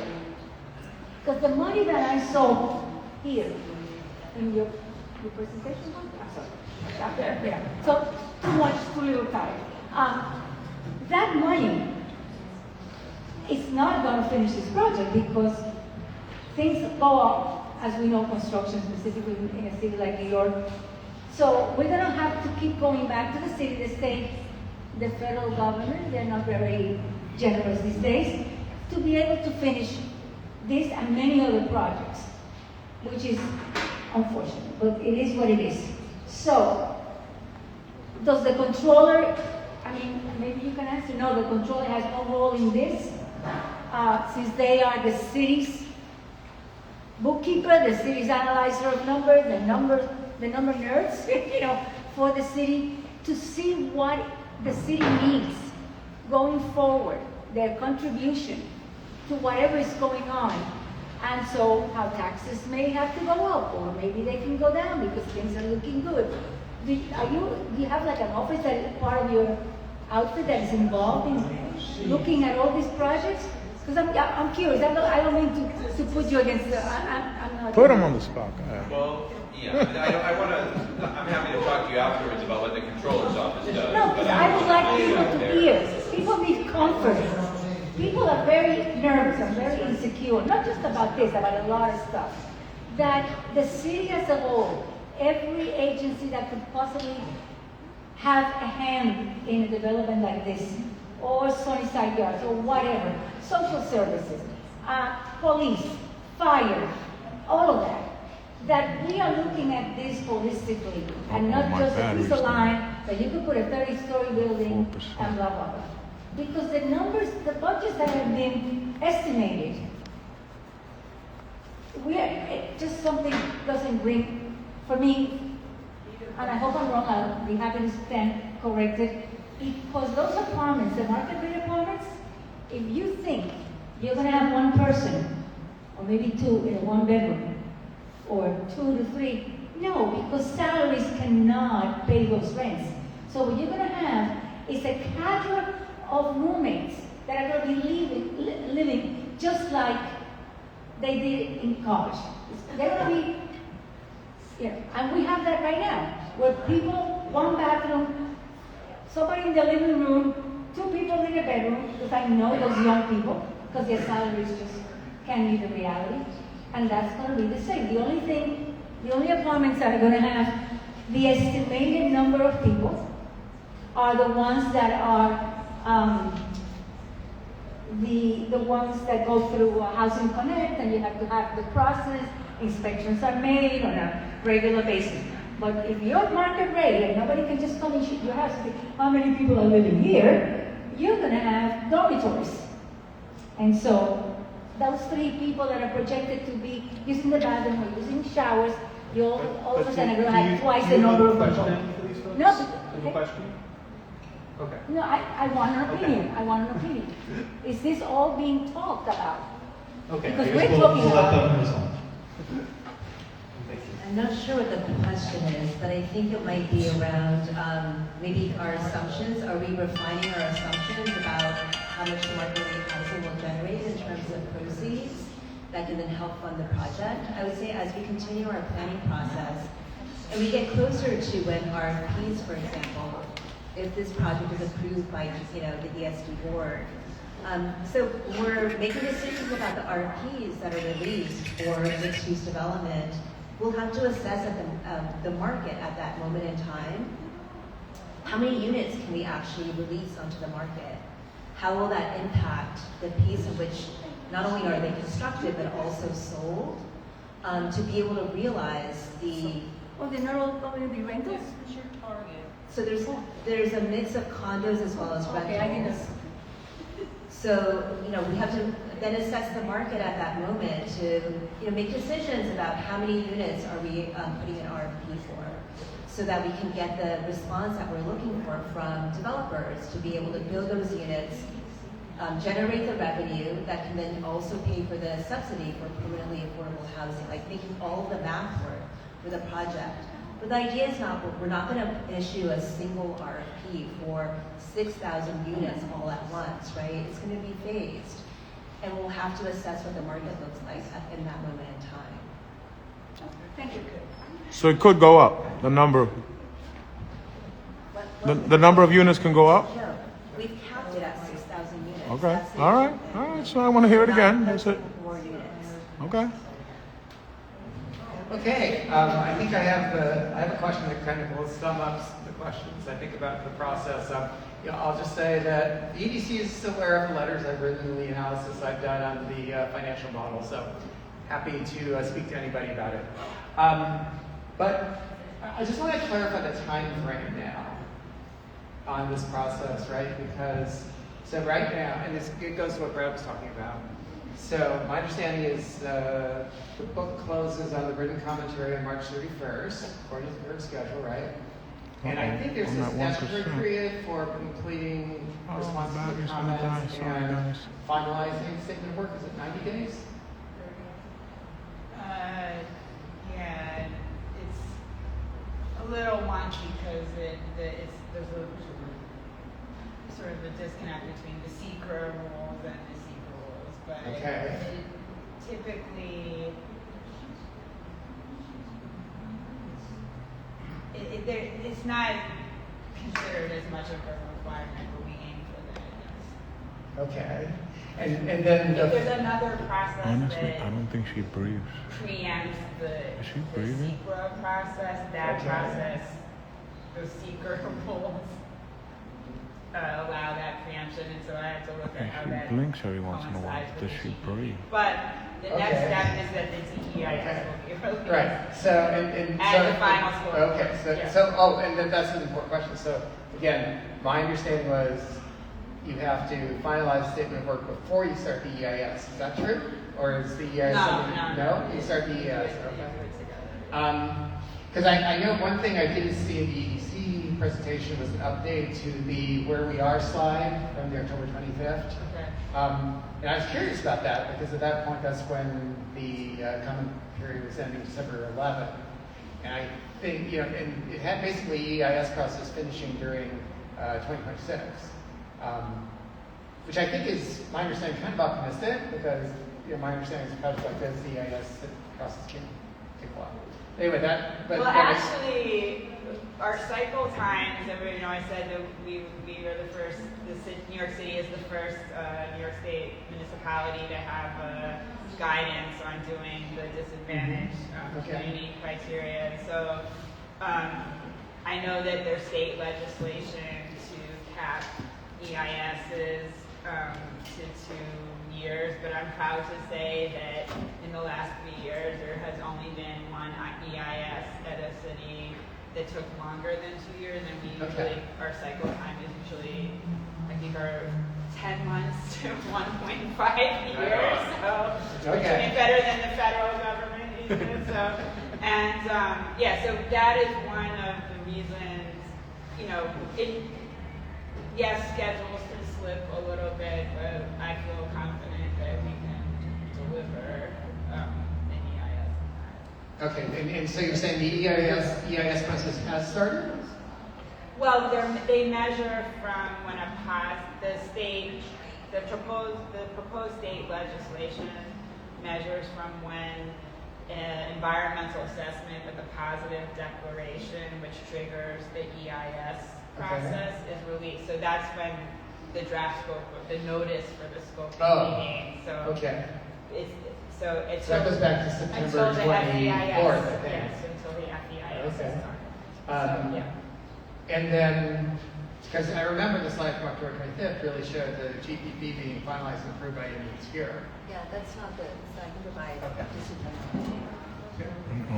Yeah, so Randy, as you remember, I think in the June 2025 public workshop, we had talked